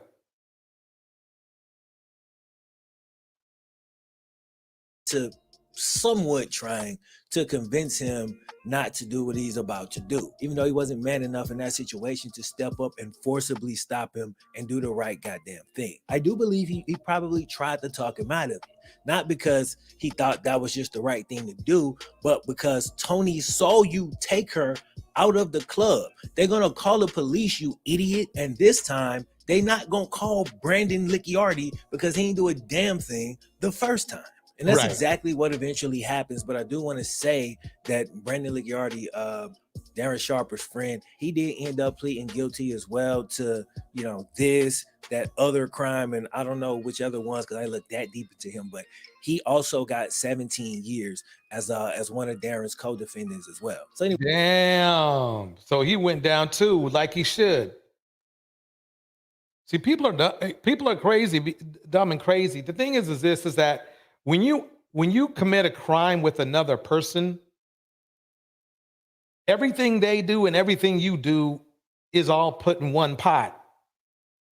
Now the courts might, you know, weigh things a little bit here and there, but for the most part, since you were helping them out, whatever crime they did, you cool in the gang with it. You in the gang with it. Anyway, like back into the timeline, I believe that Brandon Licciardi, the officer, was afraid that Tony was going to bring in other actual cops who had actually wanted to do the damn job. Basically, that's exactly what happened. So when the woman woke up the next morning crying, she calls Tony, who was able to convince her to go to the authorities. And as a man, I hear a lot of other men say things like, well, why you have to convince her to go to the authorities in the first place? If it happened, da da da. And I understand that those dudes are just defensive because sometimes women lie about this stuff. Like I've covered stories of women lying and putting dudes in terrible situations, ruining dudes' lives. You know, that has happened, but I'll tell you, that is like, it's a lot more rare than they try to make it sound like. These guys want you to believe that for every time that some dude R-words somebody, some woman is complaining about being, you know, is complaining unfairly about it, that happening. And the thing is this, it's funny because in our culture, in our community, Black women are the least to report stuff like that. So just let that sink in. So that's why it's like, well, you know, 1 in a million, you know, that might happen. A woman will accuse a man who was innocent. But for the most part, nope. Saying Sean Oakman, for example. But one of the reasons I hate when women lie on dudes about stuff like this is because the stuff actually happened every day, bro. So now when it actually does happen, people are unable to show any empathy or compassion for real victims. You feel what I'm saying? And I hate that. Right. Man. So in this case, the victim did file a report with the New Orleans Police Department. But both she and Tony said that the detectives in charge. Quite honestly, this is the problem. If the problem is this really, quite honestly, this community, especially ours, our, you know, graping isn't really taken as serious. Now, I guarantee you, these dudes, if they do that to the wrong woman and in the wrong community, they are going down for a long time, like Darren did. I guarantee you, he went down because of somebody from another culture. Let's put it that way. And he should have. But the thing is that's why I'm going to be a proponent. That's going to be my thing. Is if kids were processed by a professional firm, you know, that does nothing but that, and it doesn't do it for anybody. They just the victim doesn't even. Excuse me. The victim doesn't even go there. It has to be a 24-hour firm because you know that stuff happens all the time, right? So they have to be 24 hours, just like a police department, and they make it happen. That instance as soon as possible. You see what I'm saying? And have a bunch of therapists over there. You see what I'm saying? It's best for all parties involved. That's how it should go down. Here we go. Never seemed interested in actually solving the case. Said they treated them in a hostile manner, and that the word dutiful was described like they was pretty much just trying to check off a list so they can move on to the next thing. In football terms, it'd be like giving a bare minimum effort or going through the motions, like that type of deal. I almost feel like there should be a middle person or a middle agency, and women who have been assaulted can actually go and He nailed exactly what I was talking about. He said exactly what I was talking about.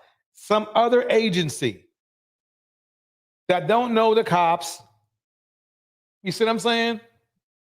Don't know the cops at all.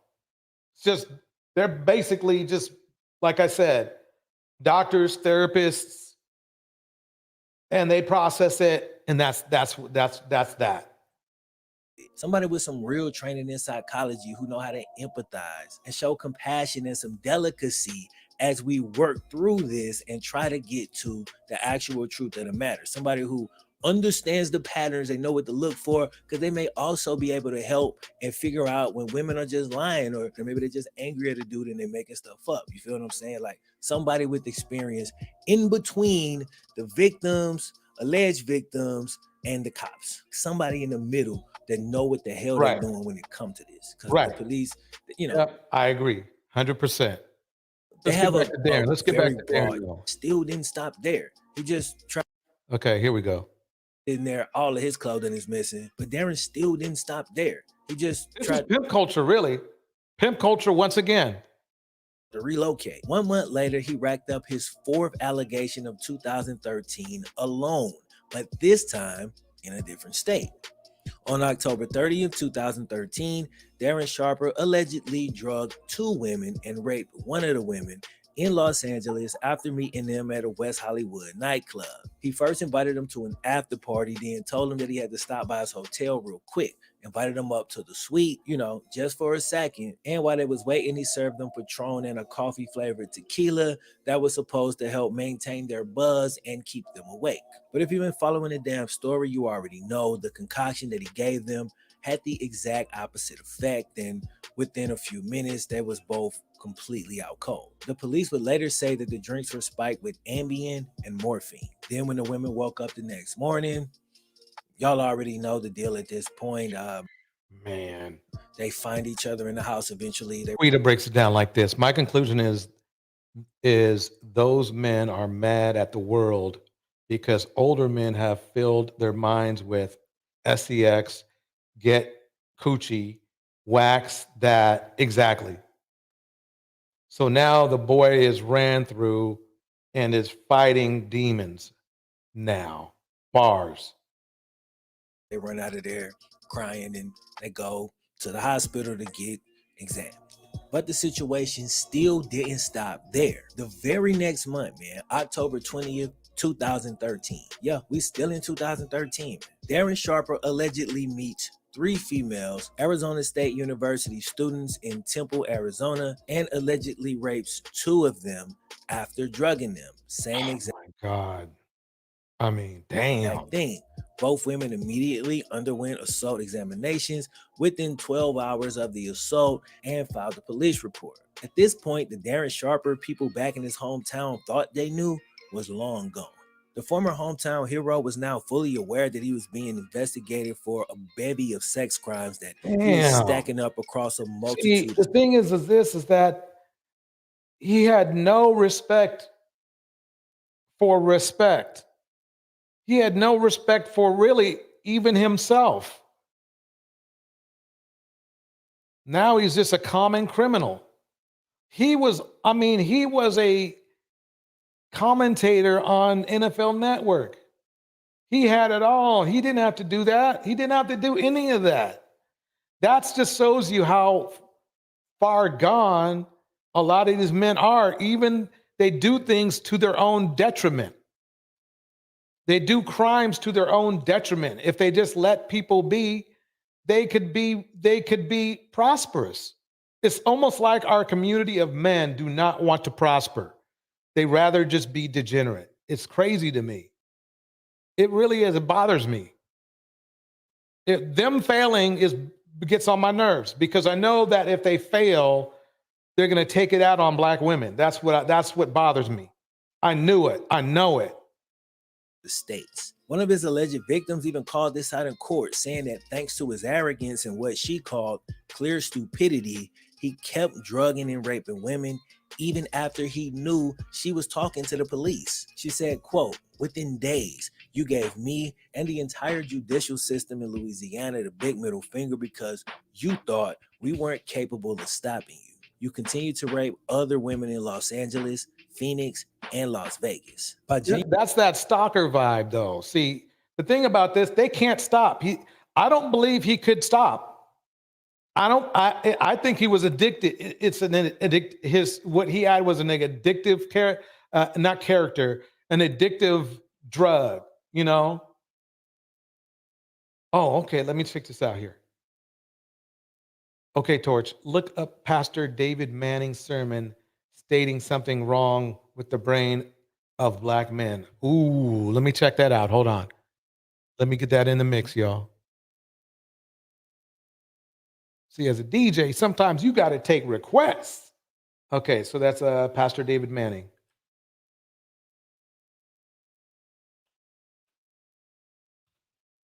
Okay.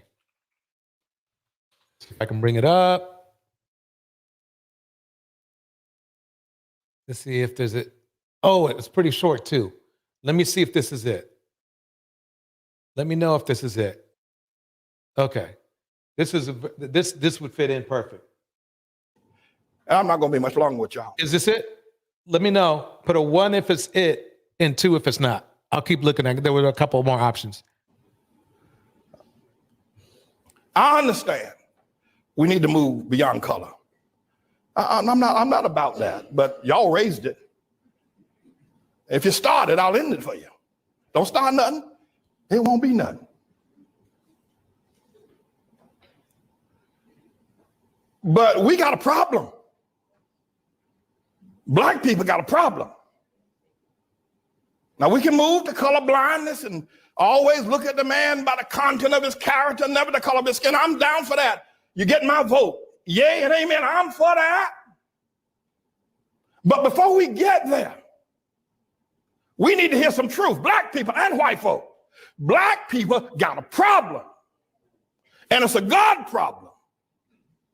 When black people see the world, I don't care. You can train them. You can train a black man to be a physician. You can train him to be an astrophysicist. You can train him to be a lawyer, but you can't train him to understand the world. He doesn't know. I'm telling you. There's not 2 cents worth of difference between a mass murderer. There's not 2 cents of difference between a petty thief that's locked away in prison than a black doctor when it comes to understanding the world. Listen, you listen to me. We got to deal with this. And we need to begin to acknowledge it, talk about it, ask God to help us, because only God can help black people where they are. Black people had Africa, that big old continent over there. They never built one boat that was seaworthy, not one. There's not one monument in Africa, in all of Africa. I know you're talking about Egypt. Egypt is not Africa. Thank you, Phoenix Soul, for the $5 super sticker. Much appreciated. Let's keep it going. This guy is talking something. He's doing something right here. There are no great cities that were built. Even before the first colonization of white people coming to the shores of Africa or the slave ships, black men built nothing. No sewer system, no houses above one level, and none of them made out of stone. All of them made out of grass and wood. Black men, before the white man ever got to Africa. The worst thing that could ever happen to South Africa was when they gave it to Nelson Mandela and black folk. That was a great nation. Now, notwithstanding apartheid was wrong, we all know it's wrong. I'm against it. There should have been some other resolution, though, than turning it over to Nelson Mandela. Disease, AIDS, and crime is running wild in Johannesburg. They're killing one another over there. They're dying of sickness. The government is mismanaged. The people who ran the nation are now leaving the nation because black folk don't know how to run no nation. Wow, that's deep. That's deep. Thank you, Quita War, $5 super sticker. Let's keep it rolling. Thank you. They don't know how, and we need to admit it. I know you don't like it, but you need to stop shucking and jiving. We got a problem. Nigeria produces oil every year, yet the children over there are hungry and pot-bellied and walking barefoot. That's so true. It's crazy. You know, Africa is one of the richest countries as far as resources is concerned, but is one of the poorest countries as far as the economies. That's, I mean, don't get me wrong, they are getting exploited, but dang, welcome to the house, new in the house. Here we go. We got a problem. You talk about the Hutus and the Tutsis. Look what's going on in Zimbabwe now with Mugabe. We got a problem, black folk.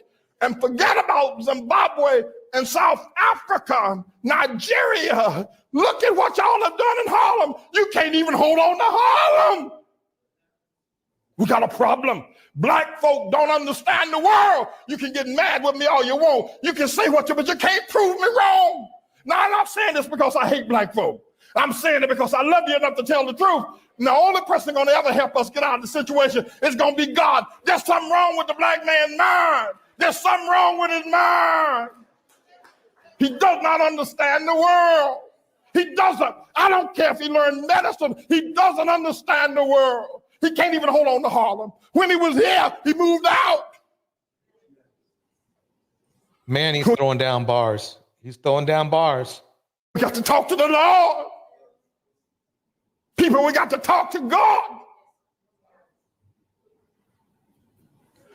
And black women, Shirley Chisholm, Harriet Tubman, Coretta King, one of her boys. Yeah, okay, then we got a black president. But you black women, what's wrong with y'all? Y'all gonna let that white woman, what's wrong with you black women voting for Barack? Don't you understand? It should have been a black room if you're gonna have a black president. What's wrong with you? Y'all ain't got no sense, you black women. Your men treat you like the dogs, like your dogs. They walk all over you. They make you pay the bills at home. And then the preachers pimp you in the churches and make you pay the bills. Y'all crazy black women buying these black men private jets, the tune of $50 million for a nigga to ride around in a private jet. And you talk about, look at our pastor. What's wrong with y'all women? What's wrong with you? What's wrong with you? And what's wrong with a black man that would take that kind of money out of a poor neighborhood and buy himself a private jet? What's wrong with y'all niggas? What's wrong with you? He's probably talking about Creflo dollars, I would think. You know what I mean? Creflo would do some crap like that. What's wrong with you, black women? What's wrong with you voting for Barack Obama? What's wrong with you? Well, back then, there was nobody else to vote for when you think about it. Y'all, you niggas are crazy. Black people, let me tell y'all something. If you don't ever hear me say preach again, they can kill me tomorrow. Let me tell you something. We're not going to ever get anywhere until we look into the mind of a black man. He doesn't think correctly. I don't care what he is. He can be a doctor. He can be an astrophysicist. The nigga ain't got no sense. You talk to him. You talk to a black man. He doesn't understand the world. He's never built anything. The most the black people have ever done, they did it here in America under white people's help. When they were in Africa, they didn't do nothing. Let me pause right there. So fellas out there who are going to see this, all the red pillars. So is he bashing you too? I mean, think about it. He's just, the thing is this, sometimes people are going to tell you what you don't want to hear, but it's the truth. So you need to make up your mind. Do you want to build yourself or do you want to live in a lie? Welcome, blessed DNC in the house. I mean, that's what it comes down to. I appreciate y'all giving me this information on this video so I could play it for everybody because it hit hard. It was bars all the way through. About 90% I agreed with. 90% I agreed with. And that's high for me. But see, I'm glad to see this because it makes me feel a little bit of peace that I'm not the only one who thinks who thinks there's something wrong. There's something wrong.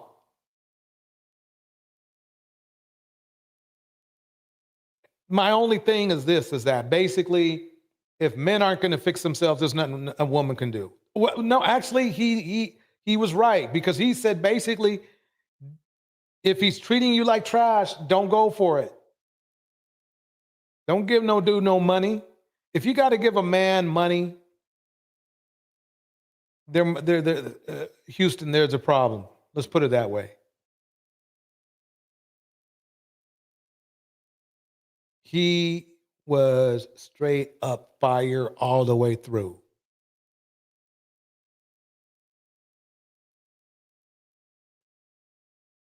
Let me play a little bit more of the Darren Sharper. And we are, why is seeking knowledge? Now y'all are coming in. Okay, I'll extend the mix. I'm going to play this and then I'm going to grab something else for us to watch. Here we go. Now we're going back to Darren Sharper. Here we go. We're going to finish this off. Here we go. January 2014, dude was getting bolder by the day. He allegedly met 2 women in West Hollywood nightclub, drugged and raped them both. Then get this, the very next day, dude was at it again. This time he was accused of drugging 2 women and a man at a nightclub, then taking. What? Sharper meets 2 women and a man in a Las Vegas nightclub, drugs all 3. With the women in the back of his hotel room and unconscious. Wow.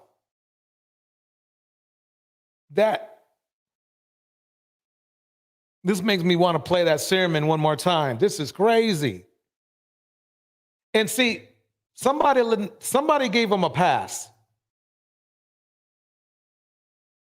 Somebody gave him a pass. Somebody didn't snitch on him. Snitching to me is like another element in the community that is killing us. Here we go. The women back to his hotel and assaulting them both. You can see that these crimes, they seem like they couldn't get a whole lot worse, were somehow managing to escalate over the course of time. And who knows how far this dude might have gone had he continued to be unchecked. Mercifully, his reign of terror was brought to an end when he was finally arrested January 17th, 2014. By the end Wow, finally. of it all, he'd allegedly drugged and raped between 9 and 16 women across 4 different states, all within only a 2-year period. Darren Sharper eventually pleaded guilty, saying, "I would like to apologize 1,000 times. I'm still trying to figure out why I made some of these choices. I lived my life right for 38 years. Then I took this path." I don't know, but I guess the preacher told us why, right? The preacher told us why. I swear. I'm not buying it. Darren Sharper's been incarcerated since 2014 and actually will be eligible for parole in 2024. If he gets out at that time, he'll have to undergo 3 to 5 years of intensive sexual counseling. He'll also be forced to register as a sex offender and will spend the rest of his life on parole under supervision of authorities in Arizona. Nobody knows exactly. You know something? We dang well know that he's going to go right back to doing what he's doing. What he's going to try to do is tweak his game so he don't get caught again. But he's going right into it again. I guarantee you not. That's what he would do. It's just how criminals are. They just do that. They can't stop whatever kind of criminal juice they have. You know, that's what they're going to do. Let's see, Sandy Red, please play this. Let me see if I can get it. On my computer, for some reason, it doesn't show up. Wait, hold on one second. Hold up 1 second, Sandy. Let me go here. Oh, what am I trying to do? Oh, okay.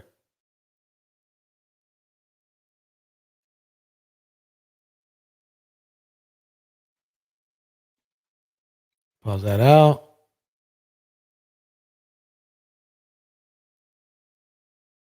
Let's see what we got here. Okay, where's Sandy Reds?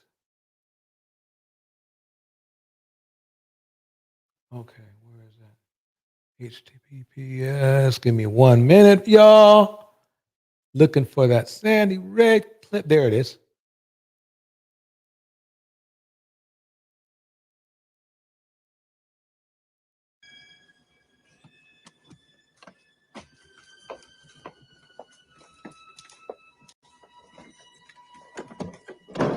Mr. Carter, how kind of you to pay me a visit. You've been a worthy adversary. It's a shame we won't be seeing much more of each other. Let me tell you something. If anybody else gets hurt on that plane, it's gonna take a hell of a lot more than a prison cell to keep me from ripping your. Oh, let me pause this for 1 minute. I'm going to play it over with the higher volume. Okay, here we go. Wesley Snipes is insane for real. I mean, I think he's toned down a little bit though after that stint in prison.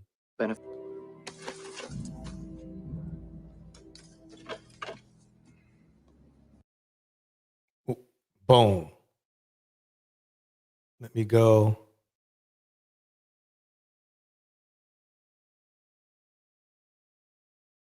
Back to here.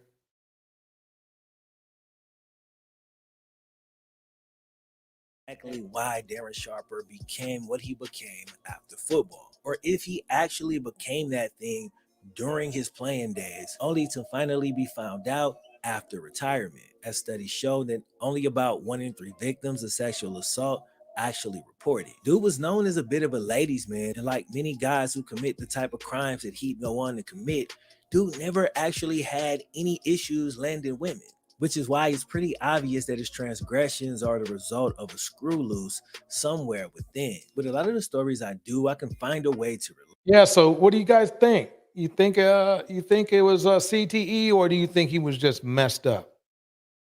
Go ahead. 1 for CTE, 2 for being messed up.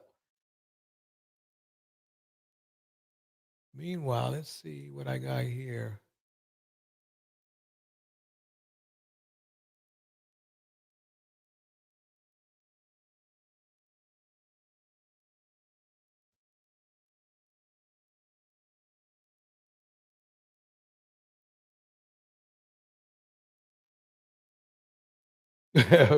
Ellen Ripley puts 3. Oh, okay. 3 would be unknown, I assume. Let's see here.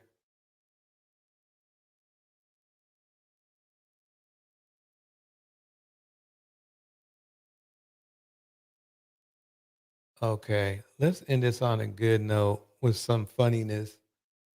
Let me play a taste of what's coming out soon. This it? Okay. Since Darren Sharper is going to be in prison I guarantee you, Darren Sharper will be in prison longer than anything. I'm going to play one more creep though for y'all. Here we go. This is from Phone Calls in Prison. Phone Calls in Prison, breaking it out. Here we go. Let me get the beat up.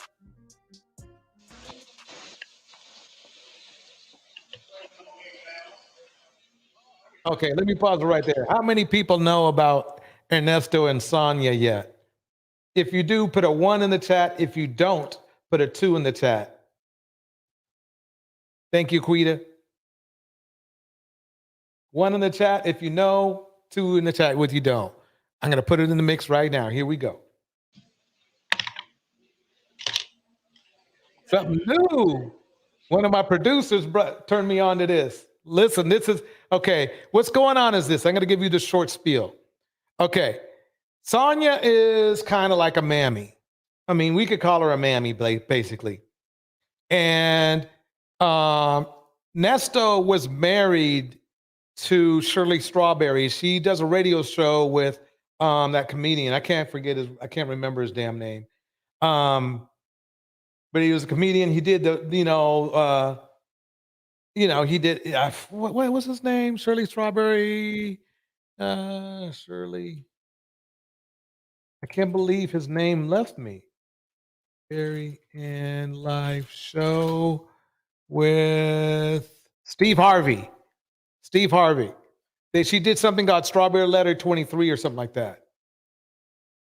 Or Strawberry Letter. That Strawberry Letter 23 is actually one of my favorite jams of all time. But anyway, let me play this and get you all started into it. But basically, he's in prison. He's being in jail, not prison, for assault and a bunch of other things. scams, assaults, everything, right? Okay, here we go.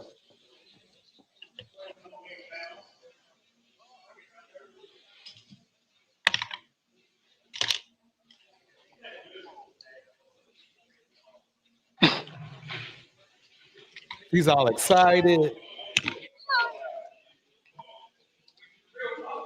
So let me tell you, first of all, there are some amazing women who cover this. I'm just giving you the man's perspective to this. You are going to see how a woman who is willingly getting pimped. Watch.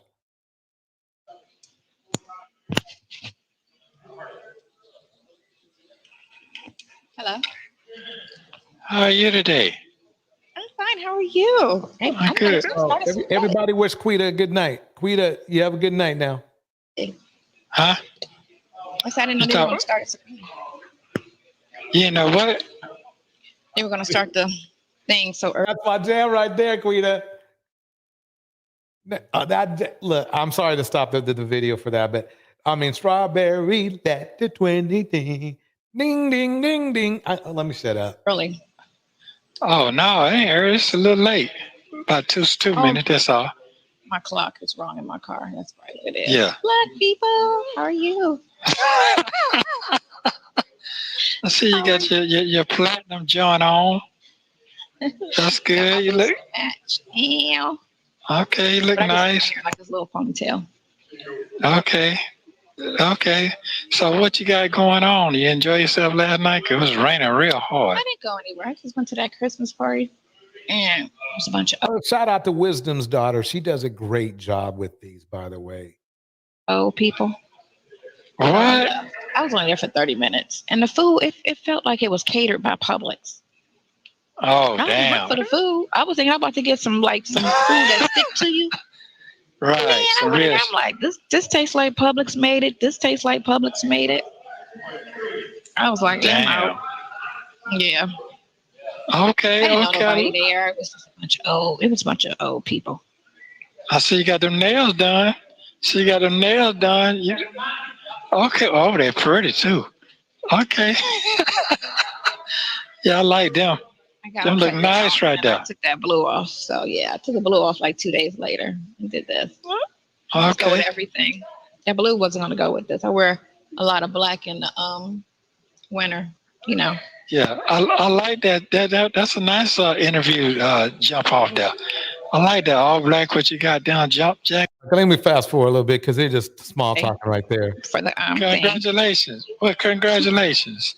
And then I ordered the stand with the light that holds the phone, and I ordered the microphones. I had bought Oh yeah, this is the one where she's talking about. So how you feeling over there? This is when she started a new channel. I was thinking on the way over here because I got to do I got my phone yesterday for the congratulations. thing. Well, congratulations. And then I ordered. He's acting happy, but really he's mad because he'd prefer her spend that phone money on him, not her.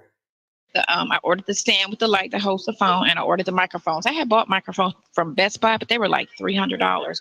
Then I saw them on Amazon for $30. A phone? I was like, it ain't the same phone. It ain't the same mic, but hey, at least he's smart. No, the microphone. You gotta have microphone. Okay. Right. When I'm out, because one time it was like they couldn't hear me because of the back noise or whatever. Mm-hmm. But yeah, because I need to, speak on have little session. I was emailing did a little format for the email so that I could email the your attorney.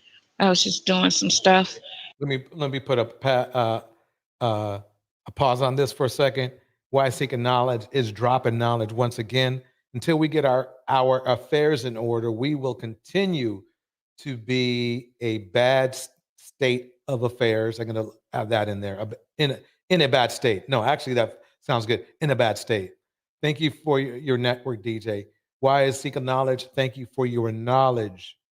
Let me tell you why Seeking Knowledge. She be dropping bars all day, every day, and always on Sunday. Here we go, everybody. Here we go. Ernesto. breaking some things down. And when you got arrested, you did have 2 warrants. You had the car situation, and you had Calvin, because Calvin went to the police in 21, a year prior. Right. You had that on you, right? And what's But that's funny is that for some reason, she thinks that having 2 warrants is civil, not realizing that that's not how it works. That's criminal. It's not civil. Here we go. still no grounds for a search warrant for what they did. That's not grounds. Having a warrant for something in Alpharetta with a credit repair is doesn't cause for a search warrant, on your stuff. It has to be in the trying to do a search warrant. And they would have to be the law enforcement involved, which it wasn't. But with him, he used to work for me. See, he got on the thing. And he tried to act like he was a stranger. Because he said, you introduced yourself as Ernesto. And I'm like, and then your son's like, he know him. He used to work in the barbershop. I said, so why? And then he's trying to come off as a stranger. Man, I'm saying, when I tell you this shit. Okay, so let me stop it right there. I'm going to give you the lowdown on this dude right here. Basically, if you remember, I played a tape a couple days ago of this young lady making a testimony on a live stream that she did about her experience with our Ernesto. And basically, he's let's just say he's in being accused of the pedo thing, number 1, and number 2 of assault as well of a woman, where he was literally telling these women to take off their clothes in his car. Like because and if they didn't do that, he would fire them. That's the kind of dude we're talking about. Yeah, his name is Ernesto. But people call him Ernest and Ernie or whatever, but here we go. Yeah, so I don't understand what's going on in my life. What is going on? See, as black men, we would want, if we want to, the only way we're going to raise our value in, the society is by helping to take men like this off the street and not playing that stupid snitch game, saying, well, I'm not going to snitch on him. I mean, come on. Things you don't snitch on somebody doing is smoking weed or something. But if they're committing hard crimes, send those mofos away. You got to just send those motherfuckers away. Otherwise, continue not to be respected. That's all I'm saying. But we're gonna touch on Pinocchio for 5 seconds. Well, with him, I'm gonna wait until you get that paper from Dion so you can read it for yourself, the contract and what I asked him to do. You see what I'm saying? Because I don't today and meet him. Yeah, because I don't want to. I gotta have my facts together so you can see what's going on. Yeah. The dumb A sounds fits even better. You're right, Marcy D. Before I do what I'm gonna do, because first of all, I got jacked up a lawyer with that, and then this big shit. Fast forward. And on top of that is, so with him, I already sent him a letter. So he gonna get that letter out of his office on Peachtree. So he'll get that this week. The one I sent him a long letter, same way. I broke everything down, and also he get himself prepared to pay that money back. Cause he told me he don't do refunds in the letter he sent me. He gonna pay that, and he gonna pay everything back. Okay, so I'm trying to get that. But before, why seek knowledge? I feel you on that too. Why seek knowledge says, I'm feeling so messed up after that video about him expecting sex for employment. Exactly. And unfortunately, it's a very common thing. And I believe it or not, I think it's what really got blew up black businesses, because why good people who have who had the skills, and then the young lady he tried to assault or did assault. The sad part of it is she was very well skilled and very well motivated. All she wanted to do was dig herself out of a hole and be employed and work. Just exactly what you would want a woman to do to level up. And he did everything on the opposite. I couldn't believe it. So let me read this one more time. I'm feeling messed up after the video about him expecting sex for employment. They can't be in power without abusing it. Bars, exactly. And that abuse of power is basically one of the major reasons why Black businesses fail. I believe that wholeheartedly. Boy, I mean, along with not enough capital. sign that paper. I need you to read what I sent to what I gave him to read. That girl. Paper that he wants you to sign to relieve him of his lawful duties. Bridget, the last I heard is that Bridget asked, is Shirley still supporting him? I believe the last time she put something on his books was about a month, or no, it might have been longer than that, but at least a month ago. So it's been a while. She made it clear that she was done with him, though. I mean, not done with him. She was tired. That's what she said. She didn't say she was done, but she was tired. So I should say it accurately because you have to go by exactly what everybody says to know what they really, really mean. She said, I was just tired. No, the paper. No, the paper that I sent to Dion is what I wrote him and told him what I wanted him to do. That I had the girl to read to him. You understand? The paper that I sent in, yes, his worker, his assistant. So assistant, I wrote 2 letters. One. The only reason he's being nice to Sonia right now because he's in jail and he has nowhere else to turn. Otherwise, he'd be a monster again. Him and one to Dion. So Dion have a backup letter. You understand? When I told him I need for him to file me a fast speech trial, give me another bond, he did none of that shit. Mm-hmm. And I even told him when he did. You know, see, notice how he acts like people owe him something. That's the crazy part. All these people, he's not getting the message. These people don't like him. These people don't like him. That's what I'm getting just from this thing.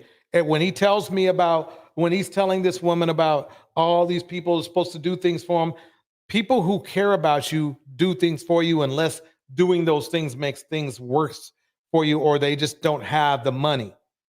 They don't want to do it for him because they don't like him. He sat there and said he would do it too. He didn't try to tell you he couldn't do it. He said he would and never did it. No, he said that because he just didn't want to hear it. He knew that he knew that he would just get badgered with, basically. No, he never did it. All right, so you're talking about, oh man, they ain't gonna do my lower it anyway. A little bit, it don't matter. If I lower it down to nothing, I've been sitting in here, I can still have the time to keep getting the bond here. That is my right. You know what I'm saying? Yeah. So what I'm gonna say, I don't want to make no more moves with the lawyers because when I went to the doctor the other day, I ran into this other guy. The Detroit mayor. Let me bring that up. Hold on 1 second. Let me see about the Detroit mayor. Let me keep this going. Yeah. Matter of fact, he was next door to me. He told me, been this motherfucker 3 years with What's this case? 4 child and child. He been sitting this motherfucker 4 years without no trial, no plea, no nothing. No evidence too? Do they got evidence? No, the only evidence that they got is on say something about a towel or something. Something he said.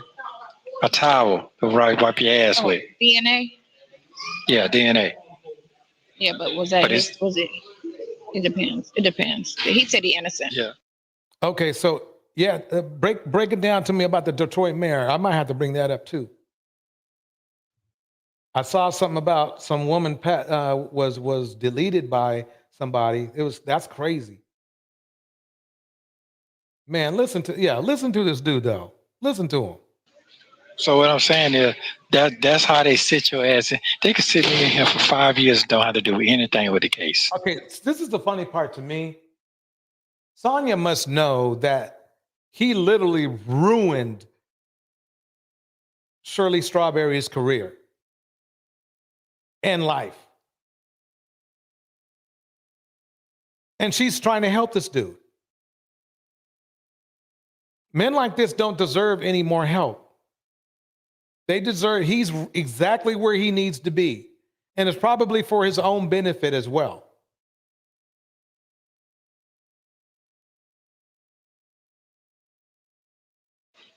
They can see me. That's why I'm That's why I'm pressing about to on. be out on the YouTube talking about the case. Well, I'm not I telling reached nobody. out to the guy. I reached out to the guy who initially broke the case this morning around 5 o'clock in the morning. I sent him a message on his page for him to email me because he's local. He's in Atlanta, and he's the one that broke it. And I want to go on his show because he's not messy, and he's got a huge following. And I want to just discuss your case. That's it. Just what the warrants is looking like. You know, how they keep lying about the witness. Anybody know the witness, can do a character, you know, or have an issue with the person who's claiming all of these lies. Because that's not messing with her.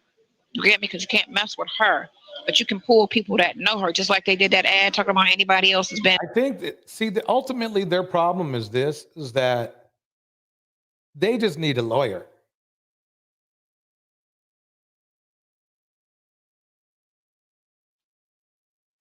They're way over their heads. They don't really know what they're talking about.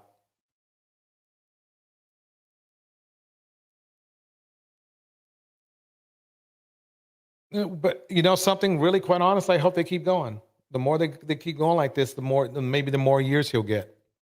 And you know, doing this too about talking about you. You can ask a character witness. You can ask the people that know her to come forward. You know, because of the lies that's being told. That you can ask for.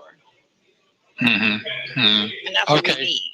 Because even if they try to put pressure on her to say, oh, you got to go through with this or we're going to charge you, even though I think maybe the detective had a lot to do with it. But they'll try to figure out. And a bomb in the house. Because of her family so illegal currently, they might try, you know, some bullshit just to try to sink you because they don't want to be embarrassed. Notice how they have no touch to, what would you call it, to reality. No touch to reality at all. They really think, and see, this is where when they start that phrase of, oh, wow, the system is against us and everything. But the system is against you when you don't do the right things too. You know. Well, Mystic Moon, thank you. You may have to watch it later. I'll check it out, and I'll put it in the mix. I'll check it out later. Put it, you know, we got a show tomorrow. Put it in the mix tomorrow. It'll be all good. I appreciate that info. But yeah, this dude is crazy right here. I mean, both of them are really loon. I won't call them loony, but they're delusional. That's the word I need to use. Delusional. Welcome, Tevin. Tevin's back. Yeah, I heard about Kwame Kilpatrick and Tamara Green situation on Daryl Long channel because he from Detroit. Oh, okay. Got the case ain't going like it needs to. They got 2 weeks. The month is over. Well, 1 week and it's vacation. Yeah, that's true. And then so on Quita, that's crazy. Niggas is probably telling Strawberry to stay with them and stuff. I know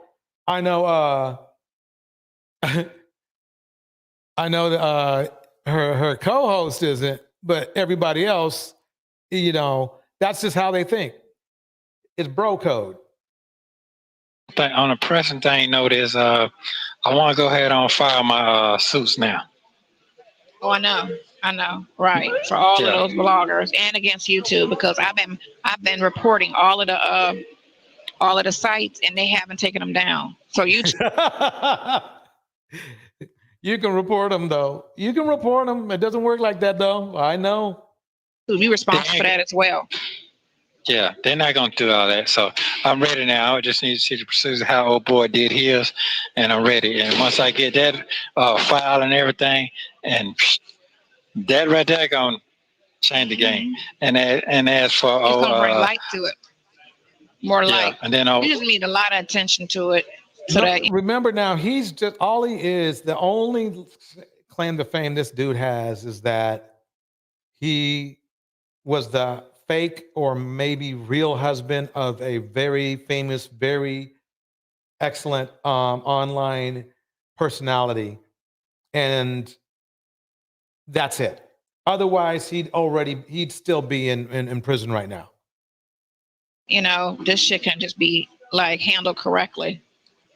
And people will speak out. I got to do a contact information for people to speak out that might know her and be like, oh, I know that bitch. You know what I'm saying? Let me tell you how she is and how she did me, because you need all of them type of witnesses in court. Because right now it's just your word against her word. So you need people to come in court that can say what type of person she is. Mm-hmm. Okay. I gotta go get the police report tomorrow. I love how Sonya's just saying words, bars. Kid, I never went and got. I gotta go get that. It might not even be there. It might be. It might not be there. It might because they transfer that stuff to what they call that shit. Donald Lee Holloway. Donald Lee Holloway. It's a police department over there. Yeah, the main branch. So they kind of. You want to get a report, might have to go there. Her birthday's October 1st. You said it was around her birthday. Yeah, exactly. I mean, let me see if we get to some good stuff here. They just went in on Shirley because she's not attractive in that picture. She looks hideous in that picture. That's just why I told them. I was like, when they was going in on me because they kept hearing you describe me on the phone. You know how you would always say, oh, you're so beautiful, you're so this, you're so that. They would hear that, and them bitches was like, ooh, that's why they fucking with Steve, because they mad at Marjorie. They never messed with Steve before he married Marjorie, and if Marjorie was fucked up looking, they wouldn't be saying anything about her. So listen to the situation. We are talking about a guy who's probably going to be in prison if and when convicted, and probably will. For at least 10 years. But they are in here ridiculing the looks of other people. That is funny to me. That is totally funny to me. Everybody knows that he totally used Shirley. Mystic says, I love how Sonya is just saying words. Yep. She's just, yep. Him. They wouldn't be That's nothing. true. They just, because it's all female doing it. It's 90% female doing this. This is all bitches doing it. And they female, still going in on them. Man, they still posting. This bitch posted something yesterday. What? Yes, Wow, these are two classy individuals, that's for sure. Posting every day. I didn't even look at it. I gotta look at it. And then my brother's gonna fly in town because I want him to be on with me because he gives a great perspective. And he could go in and call them all kind of names and shit, and it won't look so bad like me calling them names.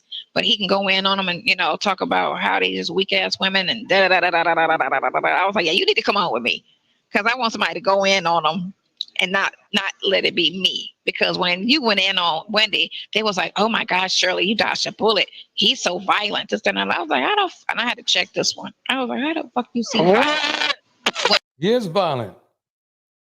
Ernesto is violent and predatory, in my opinion. You sitting in jail over a year on some lies, and then his whole life. Oh my God. Oh, on some lies. Yeah, right. Right. Sorry. But yeah, keep lying to him. Fucking destroyed. They took all his money. They, you know, now his wife has left him, and then now this woman want to ask a dumb question about his wife. He didn't threaten her. He had all rights to snap at her. What are you talking about? You sound dumb. Diary of a pick-me, ladies and gentlemen. I mean, the thing about being a pick-me, you usually want to be a pick-me to somebody with value. You don't want to be a pick-me to somebody who can't do shit for you. I mean, if you're gonna be a pick-me, be a smart pick-me at least. You know what I mean? What? He sound dumb. I was like, he didn't threaten her. He just said he a gangster. He ain't no fool. Oh my God, he's a gangster. Gangster, and it means something different. Go back to the 80s. I never said that. She said that. She said that you was a gangster. She said her family, her dad and brother, and that's how she was raised. And I might know him. I said, might be. That's what I said. I didn't say I was a gangster. I won't say it on no motherfucking public phone where I'm supposed to say that and use that shit against me. No, ma'am. I gotta re-listen to it again to make sure. He's gonna have a hard time. He's gonna have. They're not keeping him in jail because they think they think he's guilty. They're keeping him in jail because they know he's guilty. It's just they haven't decided what else to charge him with. That's why they haven't moved forward with the case. He's got so much shit coming in. They don't know how they don't know what's the best one. I mean, it's kind of like when a bunch of candies fall out of the drawer. It's like, which one should I start with? Yeah,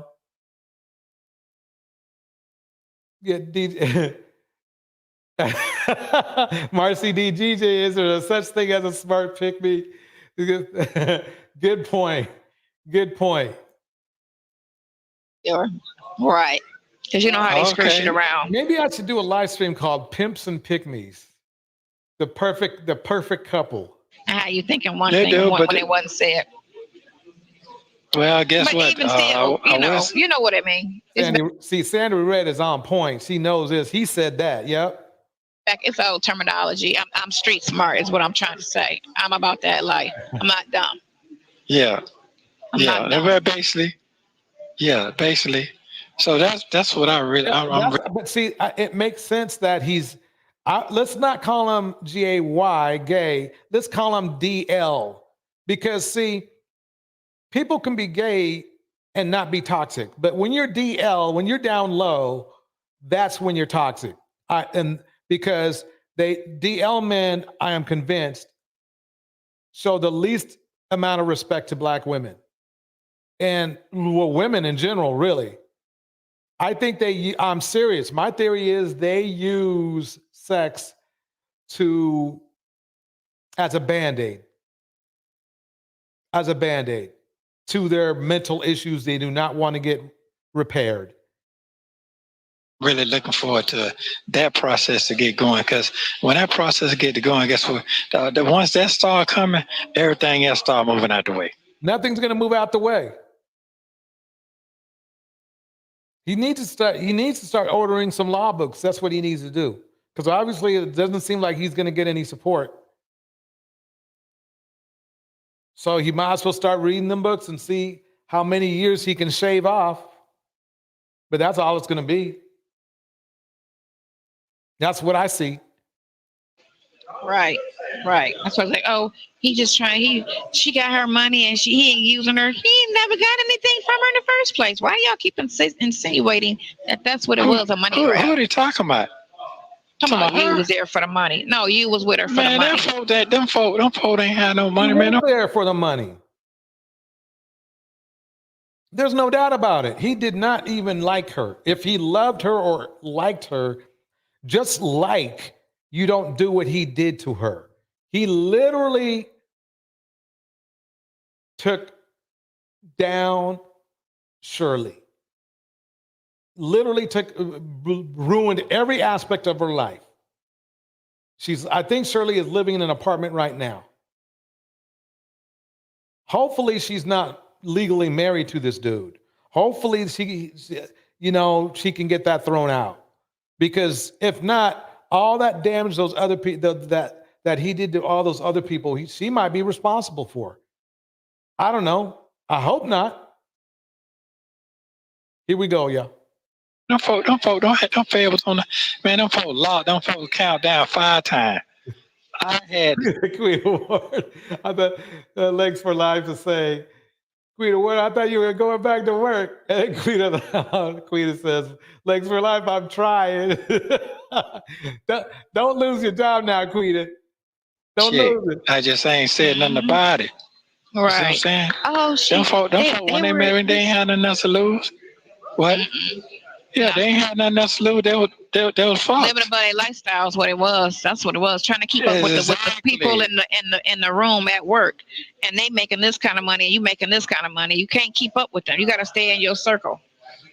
Whatever your circle is, whatever your bank account is reading. Welcome to the land of delusion. That's where you need to be in life. That's what that was. I mean, this was going on before I even came along for years. Mm-hmm. See, so they don't want me to they don't want me to go through all that. And to me, that's petty shit. I'm talking about what's going on right now. The most important thing to address, and that's all I'm trying to address, is the case. I don't really give a fuck about all of the who fucking who things. And I had to go off on another person because she was saying something. Oh, I'm a liar, this, that, and the other. I told her, ain't nobody's business who I fuck.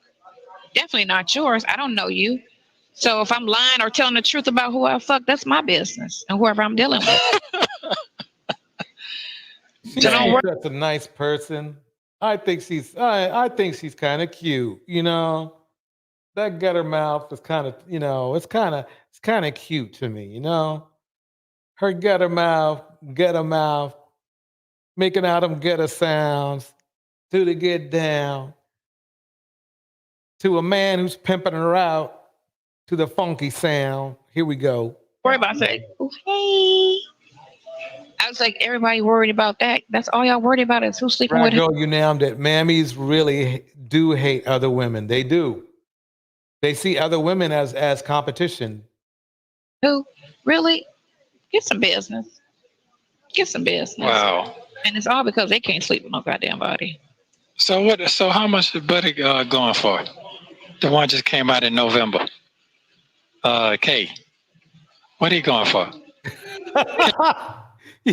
Yo, Phoenix Soul, I lost several main cells listening to this conversation. And then Eddie had them all back set up. So this combo is making me dimmer by the minute. Oh, man. Y'all ain't right. Y'all ain't right. Let me keep this. Ellen Ripley says, oh, sorry, and my internet went out. I was trying to be nice by using Sage, but I'm going to have to re-delete these ghosts or demons. Oh, my God. Y'all having a ball in there. No, you... Well, I think, no, you ain't, DJ. You come on now. Here we go. KR. The KR. You talking about Kelly? Yeah, the singer. What are you going for? He just trying to. Oh, I don't know the money amount. But he's suing United States prisons. Yeah.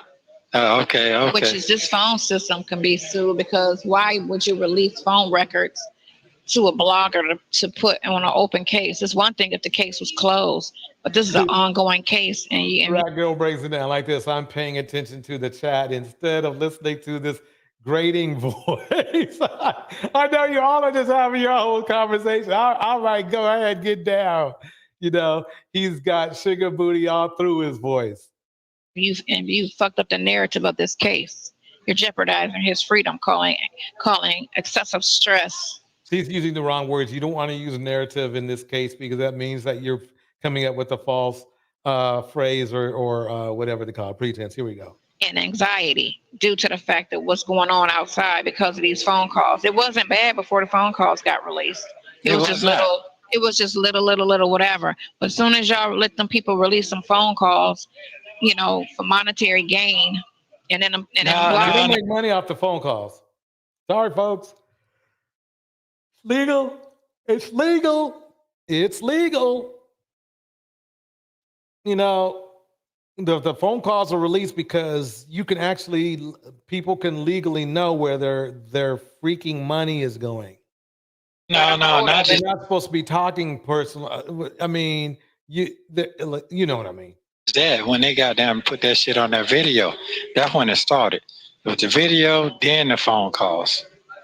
You know, the first hearing. That's who did that. That was Storm Monroe who did that. He was the one who did that first thing with the video from court. She's clout chasing now. He was the first person that did that. Is he still around now? That's who I contacted yesterday because he's not, and he's the one that did the stuff on Steve Harvey. He's just, I believe he's straight. I don't know because I didn't want to go on no gay person's thing. You might be talking to a gay person in front of you, young lady. Anyway, let me break it down like this. The Rat Girl breaks it down. DJ Torch and Friends Empowerment Network. Your lives are the party, and that I'd love to be at in person. The key is on point. We might have to, we might have like a You know how the Manosphere, they had like a little enclaves or whatever. We might have to do something like that. Who knows? You know, there's a couple spots around here, some clubs and stuff. It'd be on point. We'd have a great time. Here we go. They just as messy as women. It don't sound like he's straight. I don't know. He's in Atlanta. So why would he do that? Why would he try to damage me like that? Well, no. He doesn't have She lobbying hard for these leftovers. Who I seek knowledge. She sure is. everything. I look at his page. He does everything. He hasn't done a story on this situation in a long time. So he's not like those other bloggers that just keep coming at us. You know what I'm saying? Like just that what, 20 keep telling the truth. Keep telling the truth. You mean different uploads of me and you. He hasn't said anything in a minute. I couldn't find anything, and I didn't go. But I went. You better be careful. Storm will tell the truth on your ass too, and you will be pissed. Sandy Red says this is definitely before Shirley's raise, but how is $400,000 a year broke, and Shirley can't aspire for greatness and a comfortable retirement? Yeah, they don't know what they're talking about, Sandy. These two here, she has to stay in her group. Yep. Went back, but I didn't go too back. But he talks about everything, everything. So that's why I was like, this Mystic Boo, Sonya Luther King. trying to go back to him because he does report on everything, and he's not just focused on this case, which is trying to bash the situation, like them 3-4 girls that just keep coming on talking mad shit. Shit, but he did bash me though. He did bash me. He didn't bash. He just brought it out. I got to look at it and see. I don't think he was as negative. Let's say this, as the rest of them. Queen of War, petty, yeah, nigga, you're locked up. They won't let me out. Because the rest of them was stupid. Negative. Oh, okay. Okay, so when you gonna work on the main thing tomorrow? I'm talking about the lawyer. The lawyer for he wants to get out. He's trying to use Sonya to get out. Sonya doesn't have a life because anybody who is going to do all this for a inmate that she doesn't know that well, other than I guess she booty called a couple times from what she admitted. That's just, you don't have a life. You don't. Ellen Ripley breaks down like this. DJ, what is her end game? Does she think Ernie Sugar Booty, what's his face, is going to put on a ring on it? I do not know. I do not know. It's this, Ellen, I do know that there are some women that just, they go down, let's just say they go down the wrong rabbit hole. And Ernesto is that. In the morning. Okay. Did you find a name? Because I didn't find a name. No, I'm gonna look for it tonight. I'm gonna scroll that shit. That shit, these months flying by now. I ain't gonna lie to you, because I started looking last night. I said, damn, I don't remember what. He starts rocking back and forth one more time. I'm going. When you send it to him, but I think it was in May or June. So it might be in May or June. But I'm gonna look. Oh. Okay. Yeah, I already sent it. So Mystic, no, I don't have one. Not yet. I don't have one yet. I should get one though. You call a boy back with the deep voice? Yeah. No, I didn't talk to him. I'm gonna send him a text and see how he feel. And I just want him to do it. I'll tell him, I'm like, he can do a little thing and just send it to me. Or it could be a discussion where he just, you're his friend, you've been his friend for 30 years. You know him better than anybody because you know how boys talk, this, that, and the other. I swear. And the other guy did good too, because they played the phone call between me, you, and Rook. When Rook, the one that you was locked up with. DJ, he's a black male. That's enough. They played that too. That came out. And that was good because it said, he said when y'all was locked up, he said when he heard what happened about all of those charges, he said that man didn't. Said he read, he was sucking down some baked chicken bone, wondering why he's going in hard. She is going this hard for somebody's husband. Exactly. Do that. That's not him. He didn't. I know he didn't do none of that stuff. I was locked up with him for 3 years, and all he did was talk business. All he did was talk about his barbershop, what he gonna do. That's all this man did was talk business. He wasn't talking about bitches, and people in prison are themselves. They letting loose, Okay, they don't give a. was she in prison too? I don't know. I wouldn't be surprised. Maybe that's where the connection is, Right. Damn, they played that too. Yeah.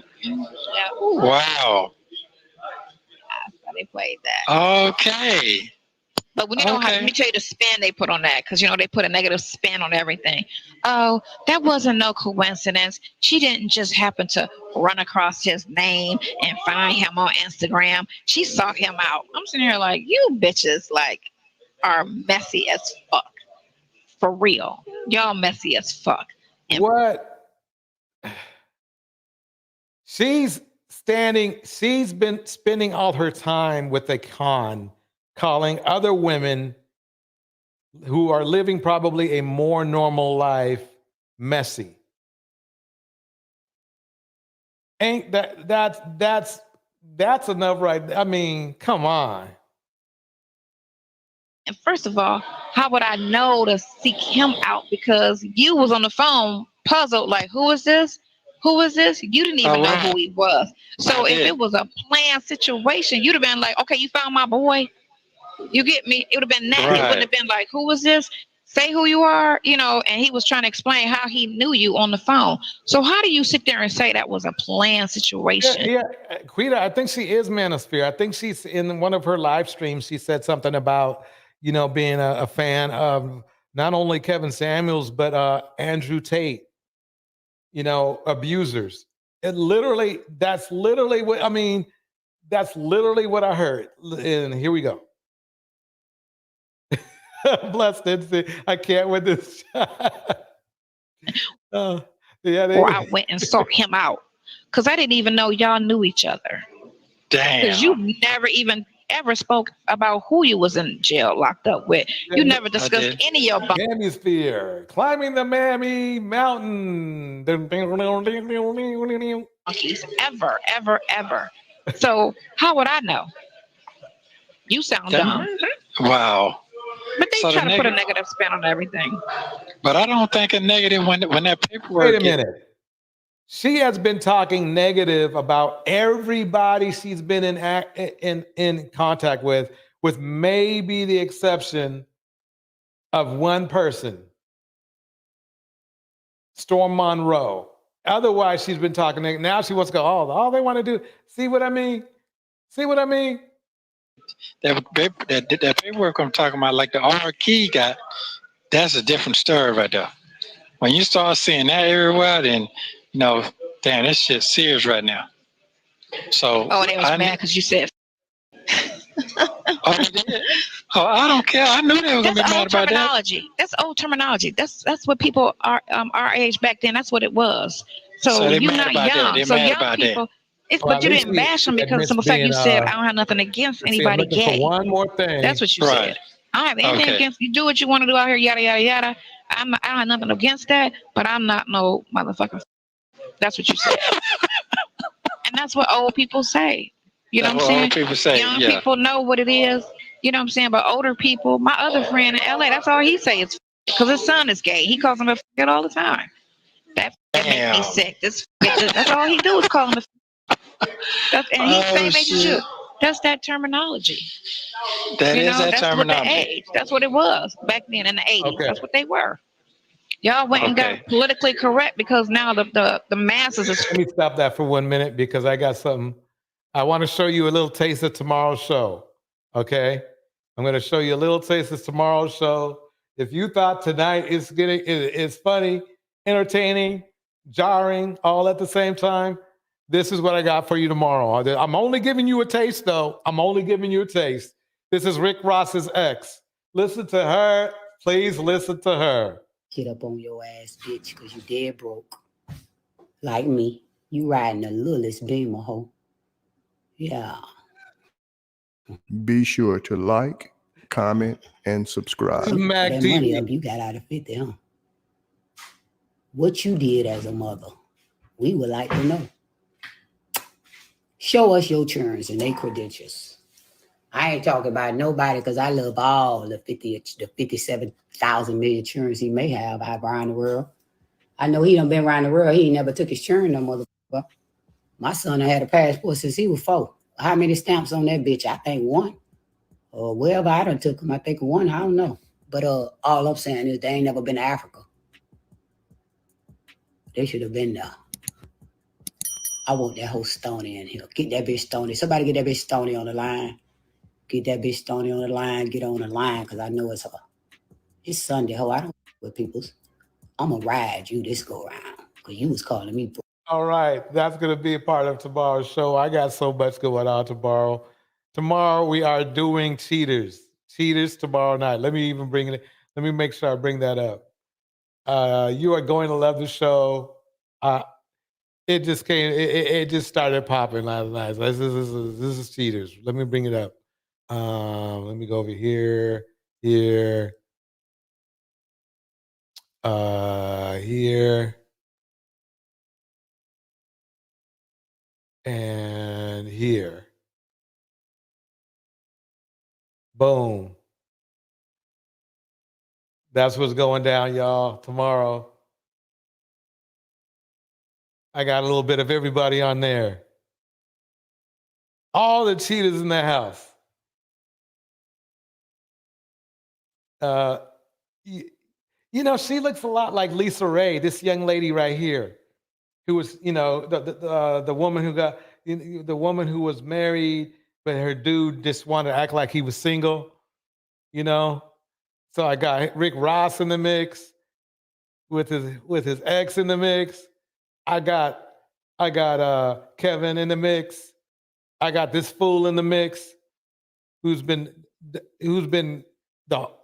you know, a horrible father, in my opinion. I got everything in the mix for tomorrow. You got to check it out. You got to check it out. You know, it is gonna go down. Ellen, you have a good night. Let me go get back over to here for a minute. And yeah, it's about that time because, you know, we all got things we need to do tomorrow. We all got things we need to do tomorrow. Wait, no, that's not it. Where is it? Right here. That's not it either. Where is it at? That's not it. Hold on one second, y'all. There we go. Here's it. This is what I was looking for. This is what I'm looking for. This is what I'm looking for.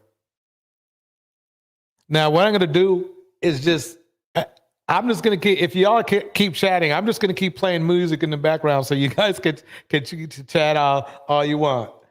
Everybody, thank you for coming through. Finally, Darnell. Yeah. The Niners, it looked bad at first, huh, Darnell? It looked messy at first, but the Niners did their thing. Everybody, thank you for coming through. This is DJ Torch. And I'm still here. I'm just playing music in the background. Here we go.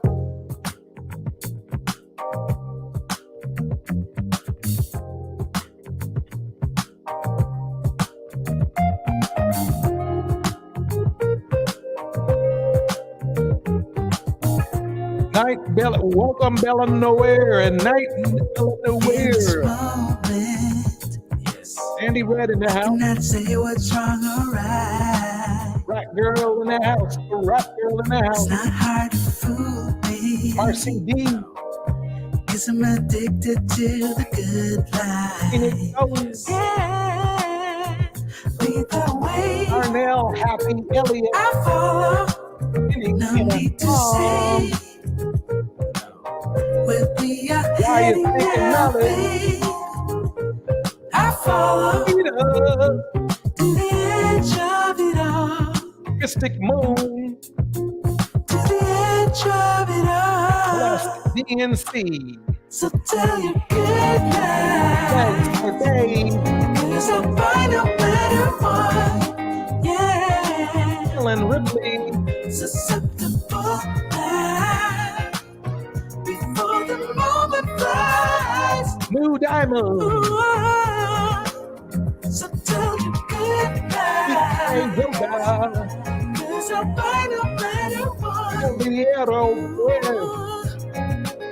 Susceptible night. Break it down, break it down.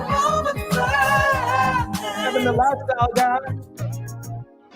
It's not a problem. Cause I know what I'm getting into. Yes. Yeah. And nothing can stop me. Cause I'm addicted to what you and I realize. I'd like to thank everyone for your super chats and support. I follow. Much appreciated. Here we go, here we go, here we go. We are heading now, babe. I follow to the edge of it all. Bridget Mouton. So tell your goodnight. Cause I'll find a better one. Yeah. Susceptible night. Before the moment flies. So tell you goodnight. Break it down, break it down, break it down, break it down.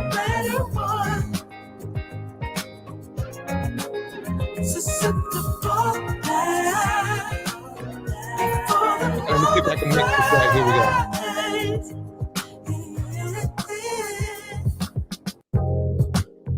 I did it, I did it. That was a cool mix.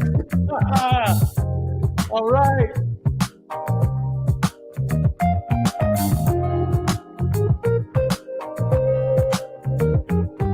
Corey, thank you for coming through.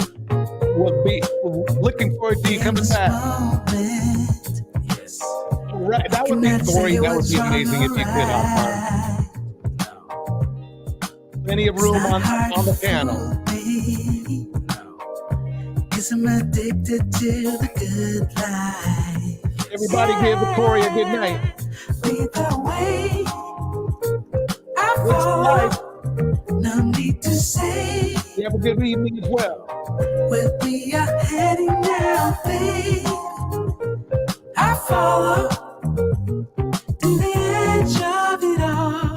Break it down, break it down, break it down. To the edge of it all. So tell your goodnight. Night, Sandy Ray. Cause I'll find a better one. Yeah. Susceptible night. Before the moment flies. Ooh. Break it down, break it down. So tell your goodnight. All right, everybody. Cause I'll find a better one. Everyone have a good night.